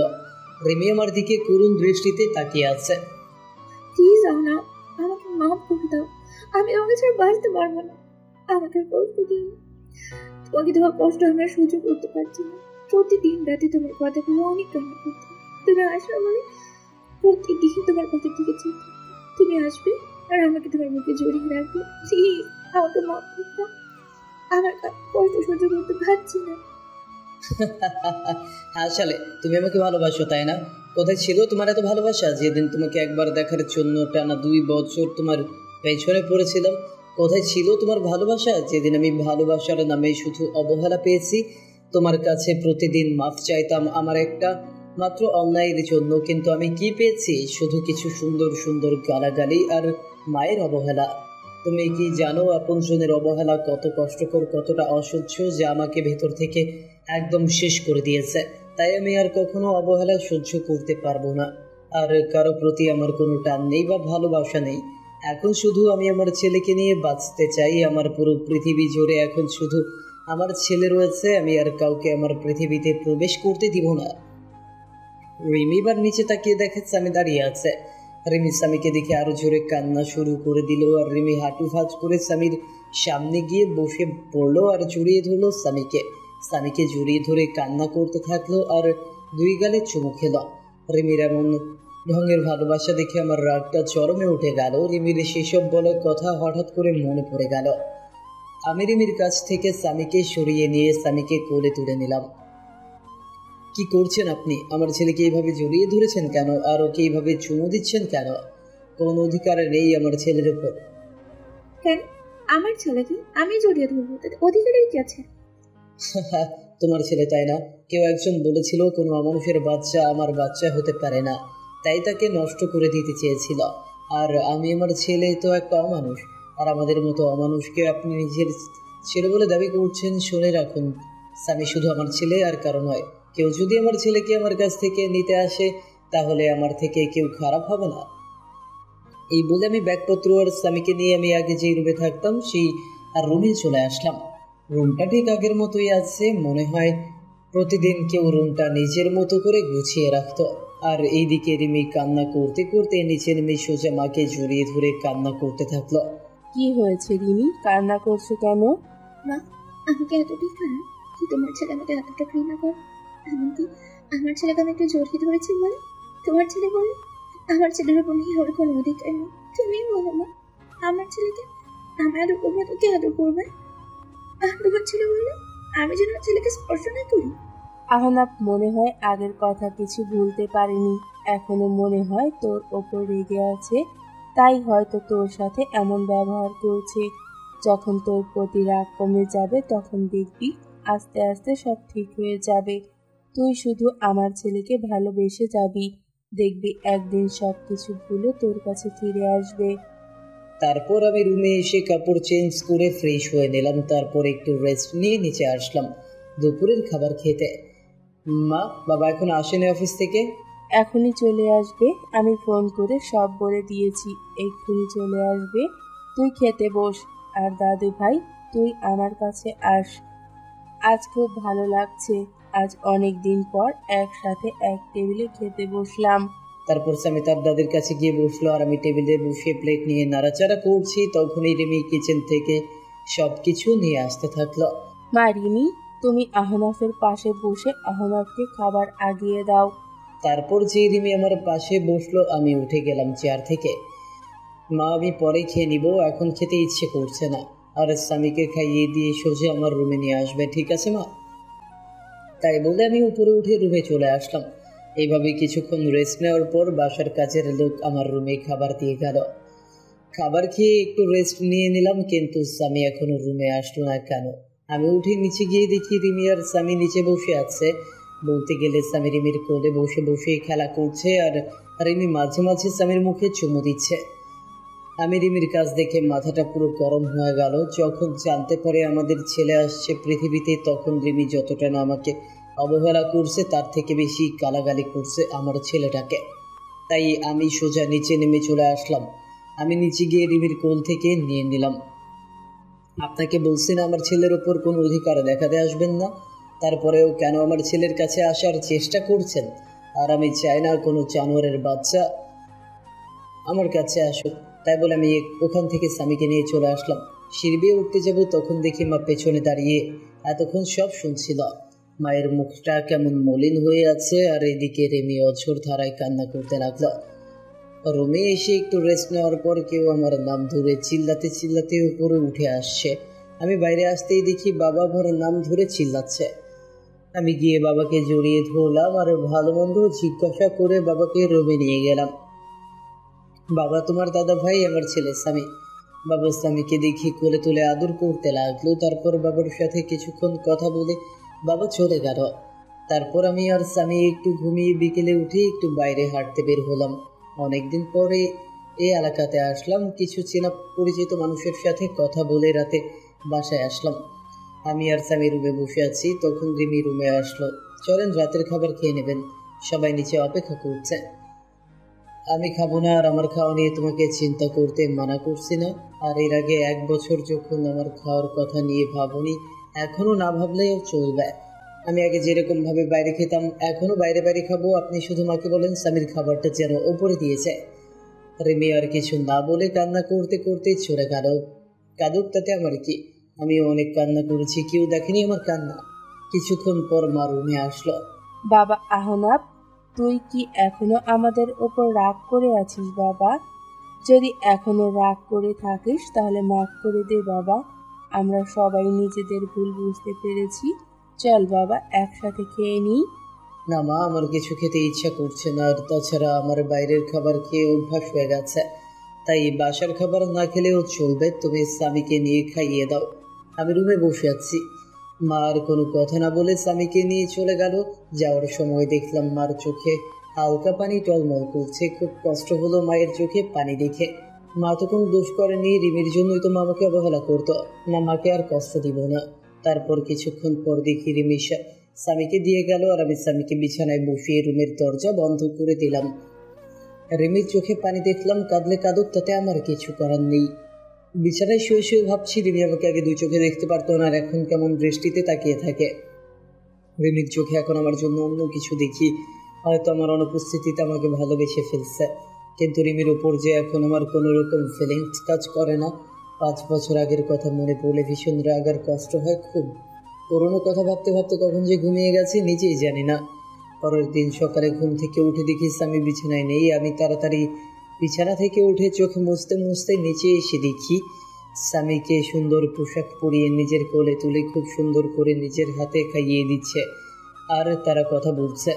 বাবা, তোমার এতদিন মায়ের কথা মনে পড়েনি? খুব মনে পড়তো আম্মু। আমার স্কুলে সব বন্ধুদের তাদের মা স্কুলে নিয়ে যেত, আবার নিয়ে আসতো। খুবই মন খারাপ হতো তখন। কিন্তু আব্বুকে যেই মায়ের কথা বললাম, তখনই আব্বু বলতো আমার নাকি কোনো মা নেই, আমার মা নাকি খুবই পচা। আমাকে আর আব্বুকে নাকি অনেক গালাগালি করতো আর অবহেলা করতো। কিন্তু আম্মু, তুমি তো অনেক ভালো আম্মু। তাহলে আব্বু এরকম কথা বলতো কেন, যে তুমি অনেক খারাপ পচা? স্বামীর কথা শুনে রিমির মুখটা মুহূর্তের মধ্যে ফ্যাকাশে হয়ে গেল, কারণ সে নিজেই তো তার ছেলেকে আর আহনাফ অনেক গালাগালি আর অনেক খারাপ ভাষায় কথা বলেছে। ভাবতেই চোখ দিয়ে 2 ফোঁটা লোনা জল বের হলো। আমি আর দাঁড়িয়ে না থেকে রিমির সামনে চলে গেলাম। এই যে মিস ভদ্রমহিলা, আপনার লজ্জা করে না পরের ছেলেকে আদর করতে? আর আমাদের মতো পাপি নোংরা মানুষকে স্পর্শ করলে আপনার আবার সমস্যা হবে। আর স্বামী তোমাকে না বলছি আমাকে না কোথাও যাবে না, তাহলে কেন এখানে আসছো? আর আমি বলেছি না তোমার আম্মু নেই, তাহলে কেন এই মহিলাকে আম্মু বলছো? আর যেন কোনোদিন তোমাকে আম্মু বলতে না দেখি, মনে থাকবে তো? আর আমি তোমার আব্বু আম্মু, মনে থাকবে তো? আব্বু, কিন্তু এই আম্মুটা বলেছে আমি নাকি তোমার আম্মু, তাই আম্মু বলে ডাকছি। আরে আম্মু আমার অনেক ভালোবাসে, অনেক আদর করে, আমি আম্মু বলে ডাকি। চুপ, একদম চুপ। আর একবার আম্মু বললে তোমাকে একটা থাপ্পড় মারবো। স্বামী আমার ঝাড়ি শুনে ভয় পেয়ে গেল আর কান্না করতে লাগলো। প্লিজ স্বামীকে বলবেন না, ওর কোনো দোষ নেই। আমি ওকে জোর করে নিয়ে আসছি, আর ওকে কেন পাপি নোংরা বলছেন? ওটা একটা ছোট্ট বাচ্চা। এই কথাটা আজ থেকে 5 বছর আগে আমার ছেলেকে বলেছিল, তখন সে একদম বাচ্চা ছিল, একদম নিষ্পাপ ছিল, এতটাই নিষ্পাপ ছিল যে তার তখনও জন্ম হয়নি। তখন থেকে সে অন্যায়ভাবে নিয়মিত অমানুষ পাপী জানোয়ার বলে স্বীকৃতি পেয়েছে। আমার কথা শুনে রিমি এবার মাথাটা নিচু করে জোরে জোরে কান্না করতে করতে ফ্লোরে বসে পড়লো আর কান্না করতে থাকলো। আমি স্বামীকে নিয়ে চলে আসলাম উপরে। স্বামী কান্না করতে করতে আমার কাঁধের উপর ঘুমিয়ে পড়েছে। আমি স্বামীকে বিছানায় রেখে ফ্রেশ হতে চলে গেলাম। ফ্রেশ হয়ে গুছিয়ে নিলাম, একটু বাবার অফিসে যাবো। আজ অনেকদিন পর একটু অফিসে যাব, কিন্তু স্বামী ঘুমিয়ে পড়েছে, ওকে রেখে যাব নাকি সাথে নিয়ে যাবো এই নিয়ে চিন্তায় পড়ে গেলাম। তারপর স্বামীকে রেখে যাওয়ার সিদ্ধান্ত নিলাম। তারপর রুম থেকে বেরিয়ে মায়ের কাছে চলে গেলাম। মা, আমি একটু অফিস যাচ্ছি, স্বামী ঘুমিয়ে আছে, স্বামী জেগে গেলে তোমার কাছে রাখবে, আর যেন কেউ ওকে স্পর্শ করে না, তাহলে আমার থেকে খারাপ কেউ হবে না। বাবা আহনাফ, তুই এখনো পুরনো কথা ভুলতে পারিসনি? বাবা, আগের সব কথা ভুলে গিয়ে নতুন করে শুরু করা যায় না? মা, আমি চাইলেও কিছু ভুলতে পারবো না, যার জন্য আমার জীবন থেকে 5টা বছর কষ্ট আর অবহেলায় কেটেছে। 5 বছর আমার মা বাবার সাথে সম্পর্ক বিচ্ছিন্ন করছে একটা নিষ্পাপ শিশু, তার জন্য 5 বছর মায়ের আদর থেকে বঞ্চিত হয়েছে। কিভাবে সব কিছু ভুলে যাব বলো মা? আমি এখানে আসতে চাইতাম না, শুধু স্বামী তোমাদের দেখবে বলে আসছি এখানে। আর যদি তোমরা মনে করো আমি এসে তোমাদের আবার বিরক্ত করছি, তাহলে একবার বলো, এখনই চলে যাব আবার চিরদিনের জন্য। না বাবা, যাস না তুই। যেভাবে থাকিস আমরা আর কিছু বলবো না, কিন্তু আমাদের ছেড়ে আর যাস না। আর কত কষ্ট দিবি এই মাটাকে? আমি কোনো কথা না বলে চলে আসলাম ওখান থেকে। তারপরে সোজা অফিসে চলে আসলাম। অফিসে সবার সাথে বেশ আড্ডা দিলাম, যারা নতুন স্টাফ তাদের সাথে পরিচয় হয়ে নিলাম। তারপর দুপুরে বসে আছি, লাঞ্চ করার সময় হয়ে গেছে। আমি নিজের ডেস্কে বসে আছি, তখন বাবা আসলো আর বলল, চল আহনাফ, লাঞ্চ করে আসি। কিন্তু আমি যেতে চাইলাম না, শুধু স্বামীর জন্য বাসায় আসলাম। বাবা কলিং বেল বাজালো, কিছুক্ষণ পর মা এসে দরজা খুলে দিল। আমি ভিতরে ঢুকে দেখি স্বামী আর রিমি দুজনে হেসে হেসে খেলা করছে আর দুষ্টুমি করছে। রিমি আমাকে আসতে দেখে রিমি স্বামীর থেকে দূরে সরে গেল, মনে হয় কিছুটা ভয় পাইছে। আমি আর কিছু বললাম না, কারণ এখানে বাবা রয়েছে। আমি চুপচাপ স্বামীকে নিয়ে উপরের রুমে চলে আসলাম। কিছুক্ষণ পর রিমি রুমে আসলো। আপনাকে নিচে ডাকছে দুপুরে খাবার জন্য, সবাই নিচে অপেক্ষা করছে। আমি খাবো না, ক্ষুধা নেই, বাইরে থেকে খেয়ে নিব। আপনি চলে যান সামনে থেকে। কেন বাইরে খাবেন কেন? আপনার জন্য খাবার রান্না করা হয়েছে। এসব ঢং বাদ দেন, এতদিন কোথায় ছিল তোমার এসব ঢং? যত সব ঢং দেখতে পাচ্ছি না। আর একটা কথা, আপনাকে না বলা হয়েছে স্বামীর থেকে দূরে থাকবেন? কারণ আমি কিছুদিনের জন্য এখানে এসেছি, আবার কিছুদিন পর কাউকে না বলে হঠাৎ করে হারিয়ে যাব। তাই স্বামীর সাথে বেশি কথা বলবেন না, পরে সমস্যা হবে। তখন বারবার আপনার কাছে যাইতে চাবে, আর সেটা কোনোদিন সম্ভব না। আর বিকেলে আমি উকিলের কাছে যাব, কারণ 5 বছর আগে যে কাজ করতে চেয়েছিলাম সেটা এখন করব। মানে আপনাকে ডিভোর্স দিয়ে চিরদিনের জন্য মুক্ত করে দিবা। রিমি এবার দৌড়ে এসে আমার পা জড়িয়ে ধরলো আর বলল, প্লিজ প্লিজ আহনাফ, একবার আমাকে ক্ষমা করে দাও, আর কষ্ট দিও না। অনেক কষ্ট সহ্য করেছি, আর পারছি না। তুমি যদি চলে যাও তাহলে যাবার আগে আমাকে খুন করে যাবে, কারণ তোমাকে আর আমার ছেলেটাকে ছাড়া আমি বাঁচতে পারবো না। তুমি চলে যাবার আগে আমাকে তোমার হাত দিয়ে খুন করে চলে যাবে, তাহলে আমাকে আর কোনোদিন কষ্ট পেতে হবে না। আর রিমির কান্না দেখে আমার খুব খারাপ লাগলো, খুব কষ্ট হতে লাগলো, কারণ রিমিকে তো আমি পাগলের মতো ভালোবাসতাম, এখনো ভালোবাসি। কিন্তু আমার রাগ আর অভিমানের কাছে আমার ইগোটা বারবার হার মেনে যাচ্ছে। তখন স্বামী আমাদের কাছে আসলো, আর স্বামী সোজা গিয়ে রিমির সামনে গিয়ে রিমির চোখের পানি মুছে দিচ্ছে। আম্মু, তুমি আব্বুর পা ধরে কান্না করছো কেন? তুমি কেঁদো না আম্মু, আমিও কিন্তু কেঁদে দিব। আর আব্বু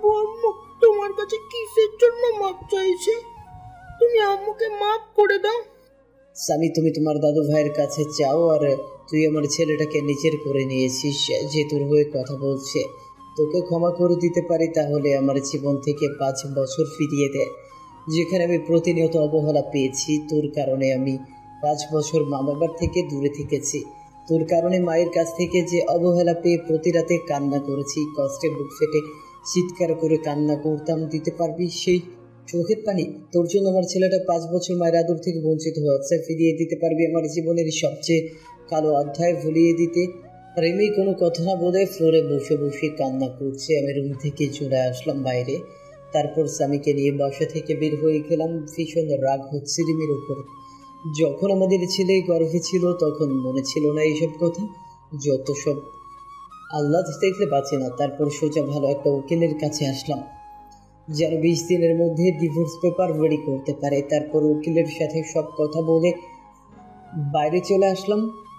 রাত 9টার সময় আমি আর স্বামী বাইরে থেকে কিছু খাবার খেয়ে বাসায় আসলাম, কারণ স্বামীকে আবার বেশি রাত পর্যন্ত বাইরে রাখা যাবে না। তাই বাসায় চলে আসলাম। বাসায় এসে রুমে একটু রেস্ট নিচ্ছি, তখন রিমি আসলো আমার রুমে। আম্মু রাতের খাবার খাওয়ার জন্য ডাকছিল, আপনি আসবেন না? না, আমি আর স্বামী বাইরে থেকে খেয়ে এসেছি, এখন আমরা কেউ ডিনার করবো না। আর আপনাকে না মানা করছি, আমাদের উপর কোনো রকম অধিকার ফলাবেন না, তাও আপনার লজ্জা করে না কেন বারবার নির্লজ্জের মতো আমার রুমে আসেন? হ্যাঁ, রিমির চোখে 2টা পানিতে টলমল করছে, এখনই মনে হয় পানি ছেড়ে দিবে। স্বামীকে কেন বাইরের খাবার খাওয়াবেন? ওর তো এখন ছোট, বাইরের খাবার খাইলে শুধু অসুস্থ করবে। কেউ একদিন আমাদের বলেছিল রাস্তার কুকুর, আর রাস্তার কুকুররা বাইরের খাবার খাইলে কিচ্ছু হবে না। আর এই 5 বছর আমরা বাইরের খাবার খাই, তাই আপনি বেশি অধিকার না দেখিয়ে নিজের মতো থাকবেন আর আমরা আমাদের মতো। রিমি এবার কান্না করে দিল, কারণ এখন তার বলার কিছুই নেই। কারণ এই কথাগুলো রিমি একদিন আহনাফকে বলেছিল, তাই রিমি আর কিছু না বলে রুম থেকে বের হয়ে গেল। আব্বু, তুমি আম্মুকে সবসময় কাঁদাও কেন? তুমি জানো আব্বু, আম্মু আমাকে অনেক আদর করে, নিজের হাতে খাইয়ে দেয়, জড়িয়ে আমাকে আদর করে। আব্বু, আমরা এখানে সারা জীবন থাকতে পারি না? এই দাদু ভাইটা অনেক ভালো, খুব আদর করে আমাকে। না আব্বু, আমরা এখানে থাকবো না। যদি এখানে থাকি তাহলে তোমার কাছ থেকে আমাকে আবার আলাদা করে দিবে। আর তুমি কি চাও বাবা যে আমি তোমার কাছ থেকে দূরে সরে যাই? না আব্বু, তুমি আমাকে রেখে যেও না, আমি তোমার কাছেই থাকবো। কিন্তু আমরা যে কদিন এখানে আছি সেই কয়দিন আমি আম্মুর কাছে একটু আদর পেয়ে নিই। স্বামীর কথা ভেবে কি বলবো কিছু বুঝতে পারছি না, কি করব। ছোট বাচ্চা একটা কোনদিন মায়ের আদর পায়নি, এখন তাও আমি তার আদর থেকে দূরে সরিয়ে দিচ্ছি। না বাবা, তুমি যত ইচ্ছা তোমার আম্মুর কাছে যেতে পারো, কিন্তু আমরা এখান থেকে চলে যাবার পর কিন্তু আম্মুর জন্য কান্না করতে পারবে না। আচ্ছা, মনে থাকবে আব্বু। তাই বলে স্বামী এক দৌড়ে নিচে চলে আসে আর তার মায়ের কোলে উঠে পড়ে জড়িয়ে ধরে। কি হলো? আমার বাবাটা আজ আমার কাছে? কি ব্যাপার? তোমার আপু দেখলে তো আমাকে খুব বকবে। না আম্মু, আব্বু বকবে না। আব্বুই তো তোমার কাছে আসতে বললো, আর তোমার কাছ থেকে যেন আদরগুলো সব নিয়ে নেই। স্বামীর কথা শুনে রিমি স্বামীকে জড়িয়ে ধরে বেশ কয়েকটা চুমু দিল। আমাকে একটু তোমার হাতে খাইয়ে দেবা? তুমি যখন খাইয়ে দাও তখন আমার খুব ভালো লাগে জান। রিমি আর কিছু বললো না, কান্না করতে করতে এক প্লেট খাবার নিয়ে এসে খুব যত্ন করে খাইয়ে দিল। তারপর খাওয়া শেষে রিমি স্বামীকে আহনাফের রুমে দিয়ে আসতে গেল। ধন্যবাদ আপনাকে। হঠাৎ কিসের জন্য ধন্যবাদ বলছেন? এই যে স্বামীকে আমার কাছে পাঠালেন, তাই? আমার কোনো ইচ্ছে নেই আমার ছেলেকে আপনার কাছে পাঠাবো। স্বামী জেদ ধরেছিল আর আমরা আর 20 দিন এখানে আছি, তাই স্বামী যেন সবসময় হাসি খুশি থাকে সেই জন্য আপনার কাছে পাঠাচ্ছি। আপনি যেন আবার অন্য কিছু ভাববেন না। আর 20 দিন পর আমরা আবার চলে যাবো। আর আমি উকিলের কাছে গিয়েছিলাম, বলছে 20 দিনের মধ্যে ডিভোর্স পেপার রেডি হয়ে যাবে। প্লিজ আপনি চলে যাবেন, আমি স্বামীকে ছেড়ে থাকতে পারবো না। দরকার হলে আমি স্বামীর আশেপাশে থাকবো না, তবু আপনি চলে যাবেন না। খুব কষ্ট কাটিয়েছি 5টা বছর, প্রতিটা রাতে আপনি ছেলেখানা করেছি, সবসময় দোয়া করেছি আপনি আর আমার ছেলে সুস্থ থাকেন। আমি আর কোনো প্রকার অধিকার দেখাবো না, তবু আমাকে ছেড়ে চলে যাবেন না। আমি আর কোনো কথা না বলে ছাদে চলে আসলাম। এসে রিমির বলা কথাগুলো ভাবছি আর সিগারেট টানছি। তারপর রুমে এসে দেখি স্বামী ঘুমিয়ে পড়েছে। রিমি স্বামীর পাশে শুয়ে স্বামীর মাথায় হাত বুলিয়ে দিচ্ছে। আমি রুমে আসার পরেই রিমি বিছানা থেকে দাঁড়িয়ে গেল। এখন যাও, অনেক রাত হয়ে গেছে, ঘুমিয়ে পড়ো। আমি কি আর স্বামীর পাশে ঘুমাতে পারি? প্লিজ মানা করবেন না। আপনি তো আমাকে ছেড়ে চলে যাবেন। শুধু কথা দিন, আমাকে থাকতে দিন স্বামীর পাশে। আর তারপরে হয়তো কোনো দিন থাকবো যেখানে নিজের ছেলের আদর করতে পারমিশন নিতে হয়। আর যাই হোক, সে যেন দেখে আল্লাহ। কি বলছেন? আমি তো একটা জানোয়ার, আর জানোয়ারের সাথে রাতে থাকতে পারবেন? যদি আপনার দুর্বলতার সুযোগ নেই, আর আপনিও তো একদিন বলেছিলেন আমাকে। প্লিজ পুরোনো কথা আর বলবেন না। খুব কষ্ট হয় পুরোনো কথা মনে করলে। আমার মনটাকে তিলে তিলে শেষ করে দিয়েছে। আমি আপনার কোনো সমস্যা না হলে থাকতে পারেন। আপনি সোফায় শুতে যাচ্ছেন কেন? বিছানায় আসেন। বিছানায় ঘুমালে আবার আমাদের মতো মানুষ নিজেকে কন্ট্রোল করতে পারবো না, তার থেকে আপনি বিছানায় ঘুমান, আমি সোফায় ঘুমাই। রিমি কিছু না বলে বিছানায় ঘুমিয়ে পড়লো। রিমির খুব কষ্ট হচ্ছে। এতদিন আহনাফের জন্য অপেক্ষা করলো যে আহনাফকে ভালোবেসে আবার সুখে শান্তিতে সংসার করবে, কিন্তু আহনাফ তার রাগ আর অভিমানের কাছে হার মেনে গেল। এইদিকে আহনাফ ভাবছে রিমি এখন আর আগের মতো নেই, রিমি অনেক চেঞ্জ হয়ে গেছে। সব সময় আমার পাশে থাকতে চাই, কিন্তু আমি আসতে দিই না। রিমির মনে হয় আমাকে ভালোবাসে, অনেক ভালোবাসে হয়তো। পরের দিন আমার একটু তাড়াতাড়ি ঘুম ভেঙে গেল। আমি বিছানার দিকে তাকিয়ে দেখি স্বামী রিমিকে জড়িয়ে ধরে ঘুমিয়ে আছে। আর রিমির চোখ দুটো ফুলে আছে, মনে হয় সারা রাত কান্না করেছে। চুলগুলো এলোমেলোভাবে রিমির মুখের উপর আছে। খুব মায়াবী লাগছে রিমিকে। আর স্বামী যেন মনে হয় সব থেকে বেশি সুখী, কারণ স্বামী তার মায়ের বুকে পরম যত্নে ঘুমিয়ে আছে। খুব ভালো লাগছে দেখে মা ছেলের ঘুমন্ত চেহারা। আমি বাথরুমে ঢুকলাম ফ্রেশ হতে। ফ্রেশ হয়ে এসে দেখি স্বামী আর রিমি দুজনেই দুষ্টুমি করছে। আমাকে দেখে রিমি চুপ হয়ে গেল। আমি বাইরে বের হয়ে আসলাম। বাইরে থেকে হালকা নাস্তা করে বাসায় চলে আসলাম। বাসায় এসে দেখি রিমি মা আর স্বামী তিনজনে বসে বেশ আড্ডা দিচ্ছে। বাবা আহনাফ, সকালের নাস্তা না করে কোথায় গিয়েছিলি? আমি বাইরে গিয়েছিলাম নাস্তা করতে, তাই দেরি হয়ে গেল। বাইরে কেন নাস্তা করবি? আমি তো তোর জন্য নাস্তা তৈরি করেছি। এই বাড়িতে আমার জন্য আবার নাস্তা তৈরি হলো কবে থেকে? এমন করে কেন বলছিস বাবা? মানুষ মাত্রই তো ভুল করে, তাই বলে তুই আমাদের ক্ষমা করে দিবি না? আমি সবাইকে ক্ষমা করে দিয়েছি, আর বাইরের খাবার খেয়ে অভ্যাস হয়ে গেছে, তাই বাসার খাবার ভালো লাগে না। এই বলে রুমে চলে আসলাম। এভাবে কেটে গেল 20 দিন। এই 20 দিনে রিমি আমাকে অনেক ভালোবেসে ফেলছে, তার রিমির আচরণেই বুঝতে পারছি। রিমি এই 20 দিন প্রতিদিন আমার রুমে ঘুমোতো। রিমি আর আমি বিছানায় আর আমি সোফায় ঘুমোতাম। রিমি আমাকে আগের তুলনায় এখন বেশি কেয়ার করে। কাল বিকেলে চলে যাব আবার ঢাকায়, কাউকে কিছু বলিনি কখন যাব। পরের দিন সকালে উঠে চলে গেলাম উকিলের কাছে। ডিভোর্স পেপার নিয়ে বাসায় আসলাম। কিছুক্ষণ পর রিমি আমার রুমে আসলো স্বামীকে নিয়ে। এই যে এটা ধরুন আপনার চিরমুক্তির ডিভোর্স পেপার, আর আমি বিকেলে রওনা দিব। আমার কথা শুনে রিমির হাস্যোজ্জ্বল চেহারাটা নিমিশেই মলিন হয়ে গেল, আর দৌড়ে এসে আমাকে জড়িয়ে ধরল। প্লিজ আপনি এমন কাজ করবেন না, আদর অন্যায় করবেন না। আমি আপনাকে ভালোবাসি, পাগলের মতো ভালোবাসি। প্লিজ প্লিজ আমাকে ছেড়ে যাবেন না। তারপরে আমাকে নিয়ে চলে, অন্তত স্বামীর জন্য আমাকে সাথে করে নিয়ে চলে। না, তা কোনোদিন সম্ভব না, কারণ আমার মনে যে ভালোবাসা ছিল তা অবহেলায় পরিপূর্ণ হয়ে গেছে। এখন আর চাইলেও সে অবহেলা কেউ মুছে ফেলতে পারবো না। আমি আপনার পায়ে পড়ি, আমাকে রেখে যাবেন না। খুব ভালোবাসি আপনাকে। স্বামীকে আমার থেকে দূরে সরিয়ে দিবেন না। আর আপনি যদি আমাকে ছেড়ে চলে যান, তাহলে আমি যদি কোনোদিন ফিরে আসেন, তাহলে সেদিন শুনবেন রিমি বলে এই পৃথিবীতে আর কোনো হতভাগা মা থাকবে। চিরদিনের জন্য চলে যাবো না আপনার, কোনো বিরক্ত করবে না। রিমির এমন কাণ্ড দেখে আমার বুকের ভেতর ভীষণ ব্যথা অনুভব করলাম। রিমি পাগলের মতো আমার পা ধরে কান্না করতে লাগলো। আমি রিমির থেকে ছাড়িয়ে ছাদে চলে আসলাম আর ভাবতে থাকলাম এখন আমি কি করব। একদিকে রিমির ভালোবাসা, অন্যদিকে মা বাবা আর স্বামীকে তার মায়ের থেকে বঞ্চিত করা। কি করব কিছুই ভেবে পাচ্ছি না। আর যদি রিমি সত্যি সত্যি কিছু করে ফেলে, তখন স্বামীকে কি উত্তর দিব? সারা জীবন স্বামীর কাছে অপরাধী হয়ে থাকবো। আমি আর কিছু ভাবতে পারছি না। ব্যাগপত্র গুছিয়ে বাস স্ট্যান্ডে চলে আসলাম। আসার সময় মা রিমি পাগলের মতো কান্না করছিল, কাউকে ছেড়ে আসতে ইচ্ছে করছিল না। বাসের জন্য বাস স্ট্যান্ডে বসে আছি, তখন হঠাৎ করে ফোনটা বেজে উঠলো। ফোন হাতে নিয়ে দেখি বাবার নাম্বার। আমি ফোন রিসিভ করলাম। তারপর বাবা যা বললো সেটা শোনার জন্য আমি কোনোভাবেই প্রস্তুত ছিলাম না।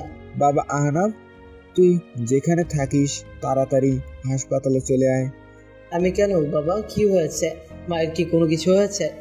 না, তুই চলে যাওয়ার। রিমি পাগলের মতো চিৎকার করে কান্না করছিল। তারপর রিমি দৌড়ে তার রুমে গিয়ে দরজাটা আটকিয়ে দেয়। রিমি আত্মহত্যা করার চেষ্টা করেছিল। তুই তাড়াতাড়ি হাসপাতালে চলে আয়। তাই বলে বাবা ফোন কেটে দিল। আমি বাবার কথা শুনে বাস স্ট্যান্ডে একটা বেঞ্চে বসে পড়লাম। রিমি সেদিন বলেছিল যে আমি যদি চলে যাই তাহলে সেই পৃথিবী থেকে চিরদিনের জন্য চলে যাবে, কিন্তু আমি রিমির কথা বেশি একটা গুরুত্ব দিইনি। রিমির কথা ভাবতে ভাবতে চোখ দিয়ে কয়েক ফোঁটা পানি বের হলো। আমি তাড়াতাড়ি ব্যাগ নিয়ে আমি আর স্বামী সোজা হাসপাতালে চলে আসলাম। হাসপাতালে এসে দেখি মা আর বাবা বসে আছে। আমি যাওয়া মাত্রই মা আমাকে একটা ঠাস করে চড় মারলো। তোর জন্য মেয়েটা আর কত কষ্ট পাবে। তুই এত পাষাণ কিভাবে হলি? এখন তোকে আমার ছেলে বলতেও ঘৃণা করছে। একজন মায়ের কাছ থেকে তুই তার বাচ্চা নিয়ে দূরে চলে গেছিস। তুই জানিস এটা কোনো মা সহ্য করতে পারবে না। মেয়েটা প্রতি রাতে তোর জন্য কত কান্না করেছে জানিস? প্রতিদিন আমাকে জড়িয়ে ধরে প্রচুর কান্না করতো আর বলতো, মা তুমি আমার ছেলে আর স্বামীকে ফিরিয়ে দিতে।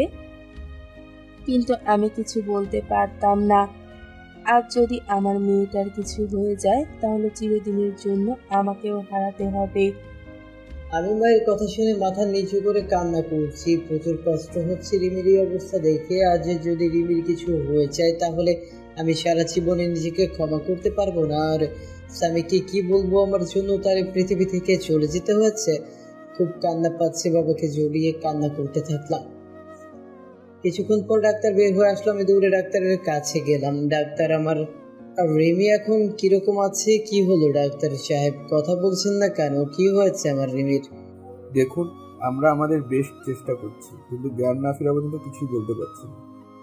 আমি কি একটু দেখা করতে পারি রিমির সাথে? না, এখন দেখা করা সম্ভব না। জ্ঞান ফিরলে কেবিনে দেওয়া হলে তখন দেখা করতে পারবেন। আমি সামিয়াকে জড়িয়ে ধরে কান্না করে দিলাম। আমি যদি রুমিকে মেনে নিতাম তাহলে আজ এই দিনটা দেখতে হতো না। আজ আমি আমার অভিমান আর ইগোর জন্য রিমিকে চিরতরে হারিয়ে ফেলবো না। এ হতে পারে না। রিমি আমাকে ছেড়ে চলে যেতে পারে না। আমি আস্তে আস্তে মায়ের কাছে গেলাম। মায়ের সামনে হাঁটু গেড়ে বসে পড়লাম। মা আমাকে তুমি ক্ষমা করে দাও, আজ আমার জন্য রিমির এই অবস্থা। খুব কষ্ট হচ্ছে মা তুমি রিমিকে বলো তোমার স্বামী তোমার কাছে চলে এসেছে। তুমি রিমিকে উঠতে বলো। মা আমার মাথায় হাত বুলিয়ে দিয়ে বললো, কিছু হবে না তোর রিমির, দেখি সব ঠিক হয়ে যাবে। এভাবে কান্না করিস না, শক্ত হ বাবা। 17 ঘন্টা পর রিমির জ্ঞান ফিরলো আর রিমিকে পাশের একটা কেবিনে শিফট করলো। তারপর ডাক্তার সাহেব আমাদের একজন করে দেখা করতে গেল। প্রথমে মা দেখা করতে গেল, কিছুক্ষণ পর মা বের হয়ে আসলো। তারপর আমি আর স্বামী গেলাম রিমির কাছে। রিমি আমাকে দেখে মুখ অন্যদিকে ঘুরিয়ে নিল। আমি গিয়ে রিমির একটা হাত আমার হাতের মুঠোর মধ্যে করে শক্ত করে ধরলাম। তুমি চিরদিনের জন্য চলে যেতে চাইছিলে তাই না? তুমি চলে গেলে তোমার ছেলের মা হবে কে? তোমার ছেলেকে আদর করবে কে? তুমি চলে গেলে স্বামী মা বলে কাকে রাখবে? তুমি চলে গেলে এই অমানুষকে মানুষ করবে কে? আমাদের কথা একবারও ভাবলে না তুমি? তুমি চলে গেলে আমার মা বাবাকে দেখে রাখবে কে? একবারও আমাদের কথা ভাবলে না তুমি? আমি চলে গেলে কারোকে আসাতে ছেলে থাকতে ছেলেকে ঠিক মতো কাছে টানতে পারি না। স্বামী থাকতে আমি একজন চাকরি করি, তাই আমি আর বাঁচতে চাই না। তুমি জানো, তুমি যেদিন আমার দুধের বাচ্চাকে নিয়ে চলে গিয়েছিলে সেদিনই আমার মরে যেতে ইচ্ছে করেছিল। আমি আমার গর্বের সন্তানকে গালাগালি করেছি, প্রতিটা রাতে কান্না করেছি যে আমি একজন মা হয়ে কিভাবে আমার সন্তান গর্ব। তাই আমি আর বেঁচে থাকতে চাই না। যেখানে সব থাকতেও আমি একজন হতে পারি। এই যে তোমার স্বামী আর তোমার ছেলে তোমার কাছে ফিরে এসেছে, আর কোনোদিন তোমাকে ছেড়ে যাবে না। আর তোমার কাছ থেকে তোমার ছেলেকে আলাদা করবো না। এখন থেকে এই দুটো অমানুষকে মানুষ করার দায়িত্ব তোমাকে দিলাম। কি পারবে না মানুষ করতে? এই একদম আমার স্বামী আর সন্তানকে অমানুষ করবো না। আর একবার যদি ওই কথা বলেন আমি আপনাকে মেরে দেবো একদম। ওকে মহারানী, আর বলবো না, কিন্তু একটা বিষয় আমাকে খুব বলছে। কি বিষয় ভাবছো তুমি? দেখি আমার সঙ্গে কি নিয়ে তো চিন্তা করছে। বিষয়টা হলো, তুমি কি খেয়ে আত্মহত্যা করতে গেছিলে যে বেঁচে গেলে? শুনলাম নাকি ফিনাইল খেয়েছিলে। ফিনাইল খাইলে কেউ মরে নাকি? বাথরুমের হারপিক খাইলে মনে হয় এত সময় সোজা ওপরে উঠে যেতে। আচ্ছা সমস্যা নেই, এবার থেকে আত্মহত্যা করতে চাইলে আমাকে বলবে, আমি হারপিক নিয়ে আসবো। তোমাকে মজা করছিস? আচ্ছা মেরে ফেলবো।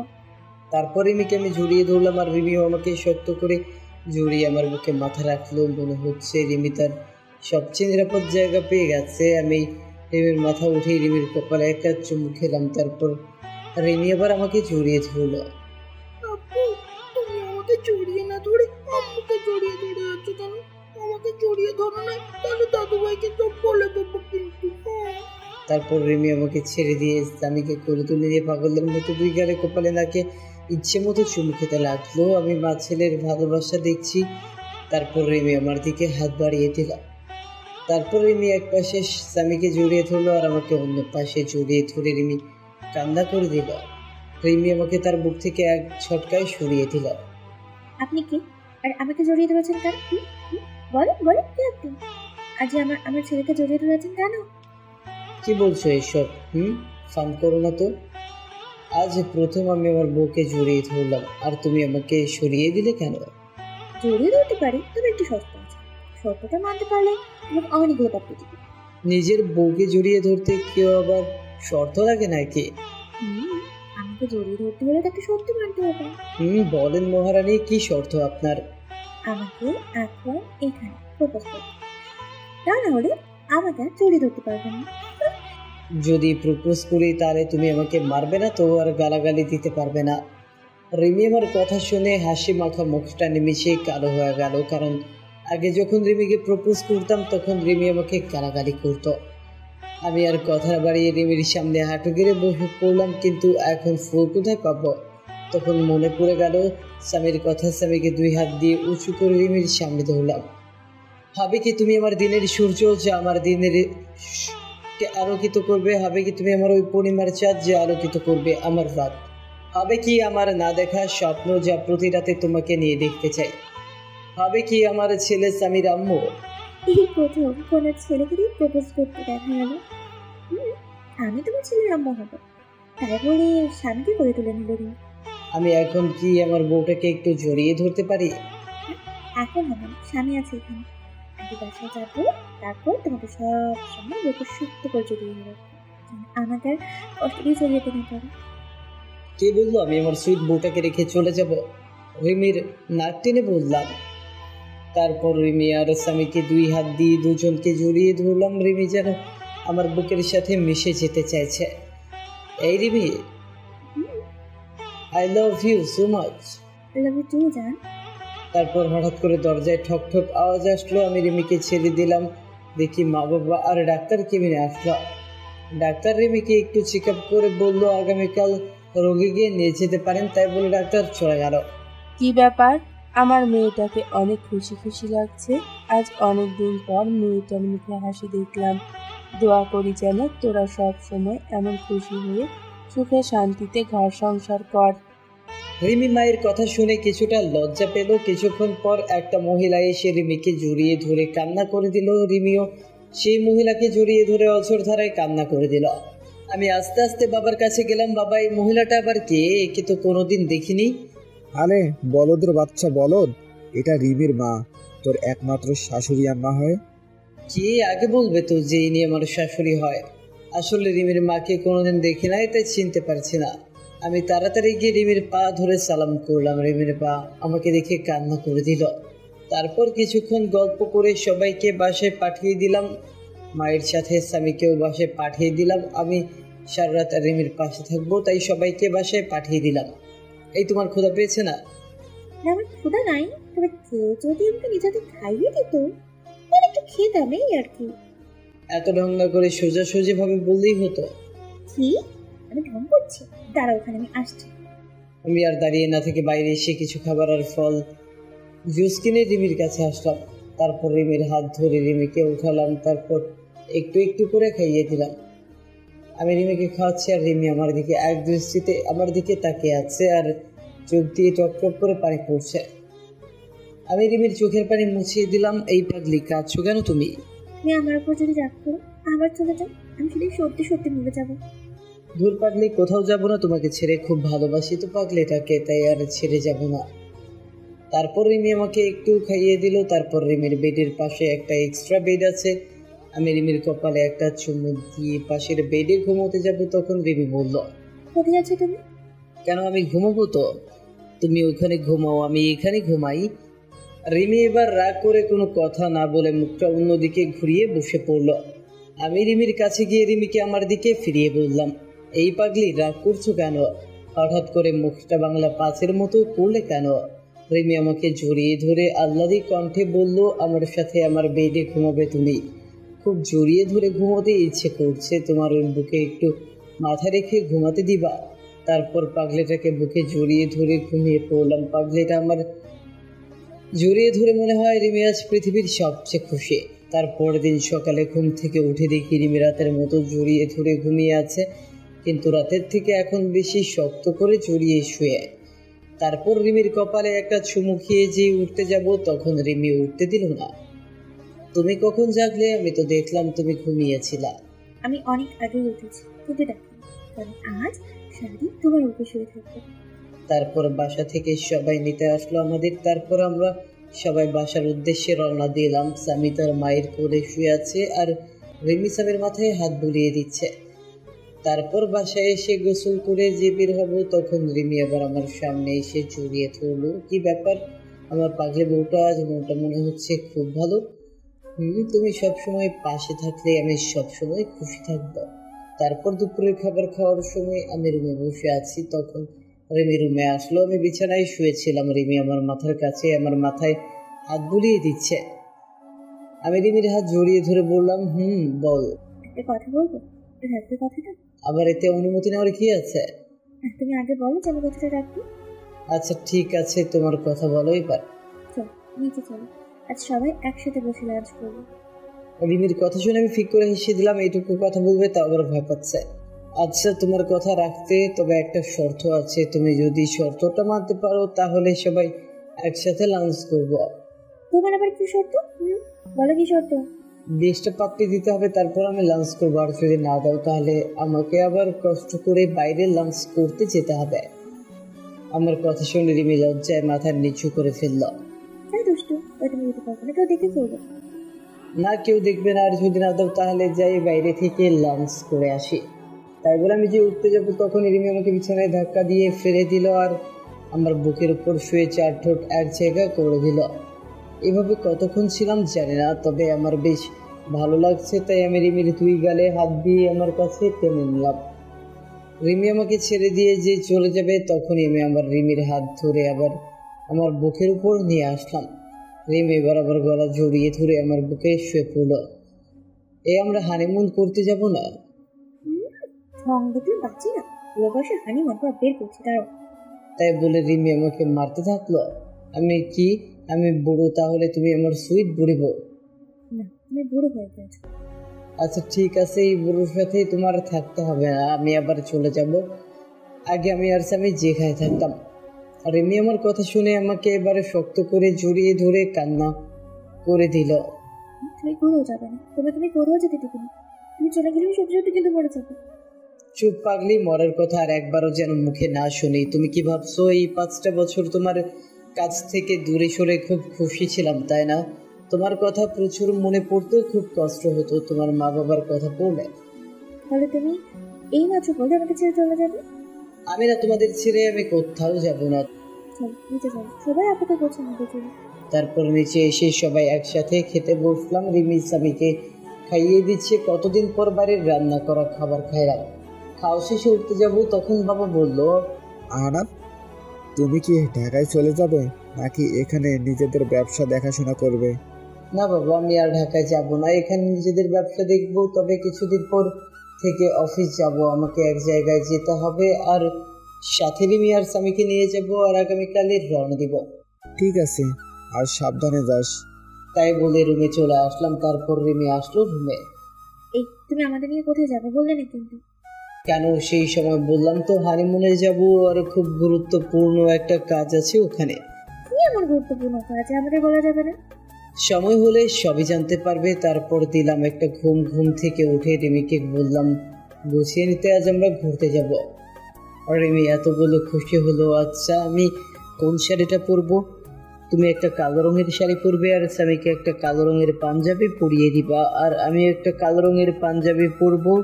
সবাই একসাথে ম্যাচিং করে ড্রেস পরে বাইরে বের হব। তখন মা সামনে আসলো। বাহ, খুব সুন্দর লাগছে তোমাদেরকে, আমারই নজর লাগছে। তারপর আমরা বাইরে বের হয়ে একসাথে হাঁটতে থাকলাম। সামি মাঝখানে হাঁটছে আর আমি আর রিমি দুপাশে সামির হাত ধরে হাঁটছি। রাস্তার সবাই যেন কিরকম ভাবে আমাদের দিকে বারবার তাকিয়ে আছে। এভাবে কিছু দূর যাওয়ার পর আমার কিছু পুরনো বন্ধুদের সাথে দেখা হলো। তাদের কাছে গিয়ে দাঁড়ালাম, সব শালারা আমাদের দিকে তাকিয়ে আছে। ওই শালা এভাবে কি দেখিস? তারপর তাদের থেকে বিদায় নিয়ে একটা ফুচকা হাউসে ঢুকে 2 প্লেট ফুচকা খেয়ে অর্ডার করলাম আর সামির জন্য জুস নিলাম। তারপর হাঁটতে হাঁটতে বাসায় চলে আসলাম। রাতে একসাথে খাবার খেয়ে রুমে চলে আসলাম। কিছুক্ষণ পর রিমি সামিকে কোলে করে নিয়ে বিছানায় ঘুম পাড়িয়ে দিল। তারপর আমি শুয়ে পড়লাম। রিমি সামিকে এক পাশে রেখে রিমি মাঝখানে চলে আসলো আর আমার বুকে মাথা রেখে শুয়ে পড়ল। তারপর কিছুক্ষণ গল্প করে ঘুমিয়ে পড়লাম। সকালে উঠে দেখি রিমি আমার বাম সাইডে আর সামি ডান সাইডে আমাকে শক্ত করে জড়িয়ে ধরে শুয়ে আছে আর শুধু দুষ্টুমি করছে। তারপর ফ্রেশ হয়ে রিমিকে বললাম ব্যাগপত্র গুছিয়ে নিতে। সকাল 10টায় গাড়ি দেয়, তাড়াতাড়ি বাস স্ট্যান্ডে গিয়ে বাসে উঠে পড়লাম। আচ্ছা, আমরা কোথায় যাচ্ছি বলবে একটু? আমরা সবাই কক্সবাজার যাচ্ছি। তারপর রিমি আমার কাঁধে মাথা রেখে আমার জড়িয়ে ধরে ঘুমিয়ে পড়লো আর সামি আমার কোলে ঘুমোচ্ছে। আমরা ভোর 6টার সময় চিটাগং পৌঁছলাম। তারপর রিমিকে ডাক দিলাম। তারপর বাস থেকে নেমে রিক্সা নেমে চলে আসলাম সেই চায়ের দোকানে, যেখানে 5 বছর আগে একটা বাচ্চা ছেলে নিয়ে এসেছিলাম। দোকানের কাছে গিয়ে দেখলাম চাচা এই মাত্র দোকানটা খুলল। আমি গিয়ে চাচাকে জড়িয়ে ধরলাম। চাচা আমাকে দেখে খুশিতে জড়িয়ে ধরল। ভালো করে দেখলো, কিন্তু স্বামীকে চিনতে পারছি না। তারপর সামি আর রিমিকে ডাক দিলাম। চাচা দেখেন তো চিনতে পারেন কিনা। চাচা আমার সেই ছোট্ট ছেলে যাকে আপনি আশ্রয় দিয়েছিলেন। তারপর চাচা স্বামীকে কোলে তুলে নিয়ে খুশিতে কান্না করে দিল। তারপর সবাই মিলে চাচার বাসায় আসলাম। আজ অনেকদিন পর এই রুমে প্রবেশ করলাম। আমি চাচা, অনিকার খবর কি? অনিকা ভালো আছে তো? ভালো আছে, সবাই ভালো আছে। তুমি একটু বসো, আমি অনিকাকে ফোন দিয়ে বলছি যে তোরা এসেছিস। তারপর চাচা অনিকাকে ফোন করে বাইরে চলে গেল কিছু খাবার আনতে। এই অনিকাকে আর তুমি তাকে কিভাবে চেনো? অনিকা হচ্ছে এই চাচার মেয়ে আর সেই আমাদের স্বামীকে 1 বছর স্বামী নিজের মায়ের মতো আদর যত্নে বড় করেছিল। তারপর এক এক করে রিমিকে সবই বলে দিলাম। তারপর চাচা নাস্তা নিয়ে আসলো। কিছুক্ষণ পর অনিকা হাঁপাতে হাঁপাতে রুমে প্রবেশ করলো আর অনিকা স্বামীকে দেখে কোলে তুলে পাগলের মতো চুমু দিতে লাগলো। তারপর রিমি অনিকার সাথে কিছু কথা বলে সবাইকে বিদায় দিয়ে আবার আমরা গাড়িতে উঠে পড়লাম কক্সবাজারের উদ্দেশ্যে। তারপর আমরা একটা হোটেল নিলাম। হোটেলে গিয়ে একটু ফ্রেশ হয়ে নিলাম। এখন রাত হয়ে গেছে আর জার্নি করে শরীর একদম ক্লান্ত, তাই আজকে আর সমুদ্র পাড়ে যায়নি। হোটেলে শুয়ে আছি, স্বামী ঘুমিয়ে পড়েছে। তারপর রিমি ফ্রেশ হয়ে এসে আমাকে জড়িয়ে ধরে শুয়ে পড়লো।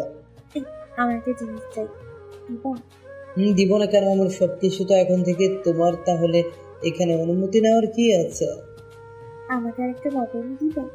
স্বামীর জন্য একটা বোন দরকার। আমি কিন্তু স্বামীর মতো যদি সে ওরকম অবহেলা পায় তাহলে তো আমি সহ্য করতে পারবো না। রিমি এবার আমার বুকের উপর থেকে নেমে পড়লো আর অন্যদিকে মুখ করে কান্না করছে। আমার লক্ষ্মী বউটা রাগ করলো। আরে আমি তো তোমার সাথে মজা করছিলাম। রিমি চুপ করে কান্না করছে। এই পাগলি রাগ করছো কেন? আমি তোমার সাথে তো ফান করলাম। আচ্ছা ঠিক আছে, একটা না পুরো কাবাডি খেলার টিম তৈরি করব, ঠিক আছে? রিমি এবার আমার দিকে ফিরে বলল, প্লিজ তুমি আর পুরনো কথা বলবে না। খুব কষ্ট হয় সে পুরনো কথা মনে পড়লে। আর কখনো বলবে না ওই কথা।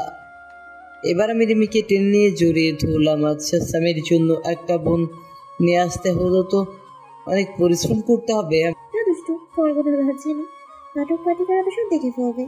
তাতে আমার কি? আমি তোমার বুকে আদর করবে বলে আমি রিমিকে শক্ত করে বুকে জড়িয়ে ধরে 2 ঠোঁট এক করে দিলাম। তারপর ঘাড়ে একটা ছোট কামড় দিলাম। রিমি আহ করে উঠলো। এইদিকে আমি আবারও রিমির ঠোঁট আমার ঠোঁট দিয়ে আঁকড়ে নিলাম, সাথে আস্তে করে ঠোঁটে একটা ছোট কামড় দিলাম। তারপর আবারও গলায় কিস করতে লাগলাম।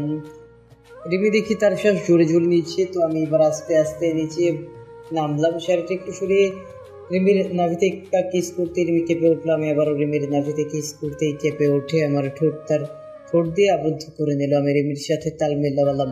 কতক্ষণ ছিলাম জানি না, আমি জোর করে রিমি থেকে ছাড়িয়ে নিলাম। কিন্তু রিমি আবার আমার উপরে শুয়ে পড়ে ঠোঁট দখল করে নিল। এটা দেখে আমি রিমিকে আমার নিচে ফেলে কিছু সময় কিস করলাম। তারপর আস্তে আস্তে সারিয়ে, আর বলবো না শরম করে। আপনারা বলেন আমি শুধু কষ্ট দিছি তো কার কেমন লাগলো রোমান্টিক সিন? ভাইয়া পরে এখন আমরা স্বামীর জন্য একটা মিষ্টি বোন নিয়ে আসতে যাচ্ছি, আপনারা এবার চোখ বন্ধ করেন, নইলে আবার আমার পাগলি বউটা লজ্জা পাচ্ছে।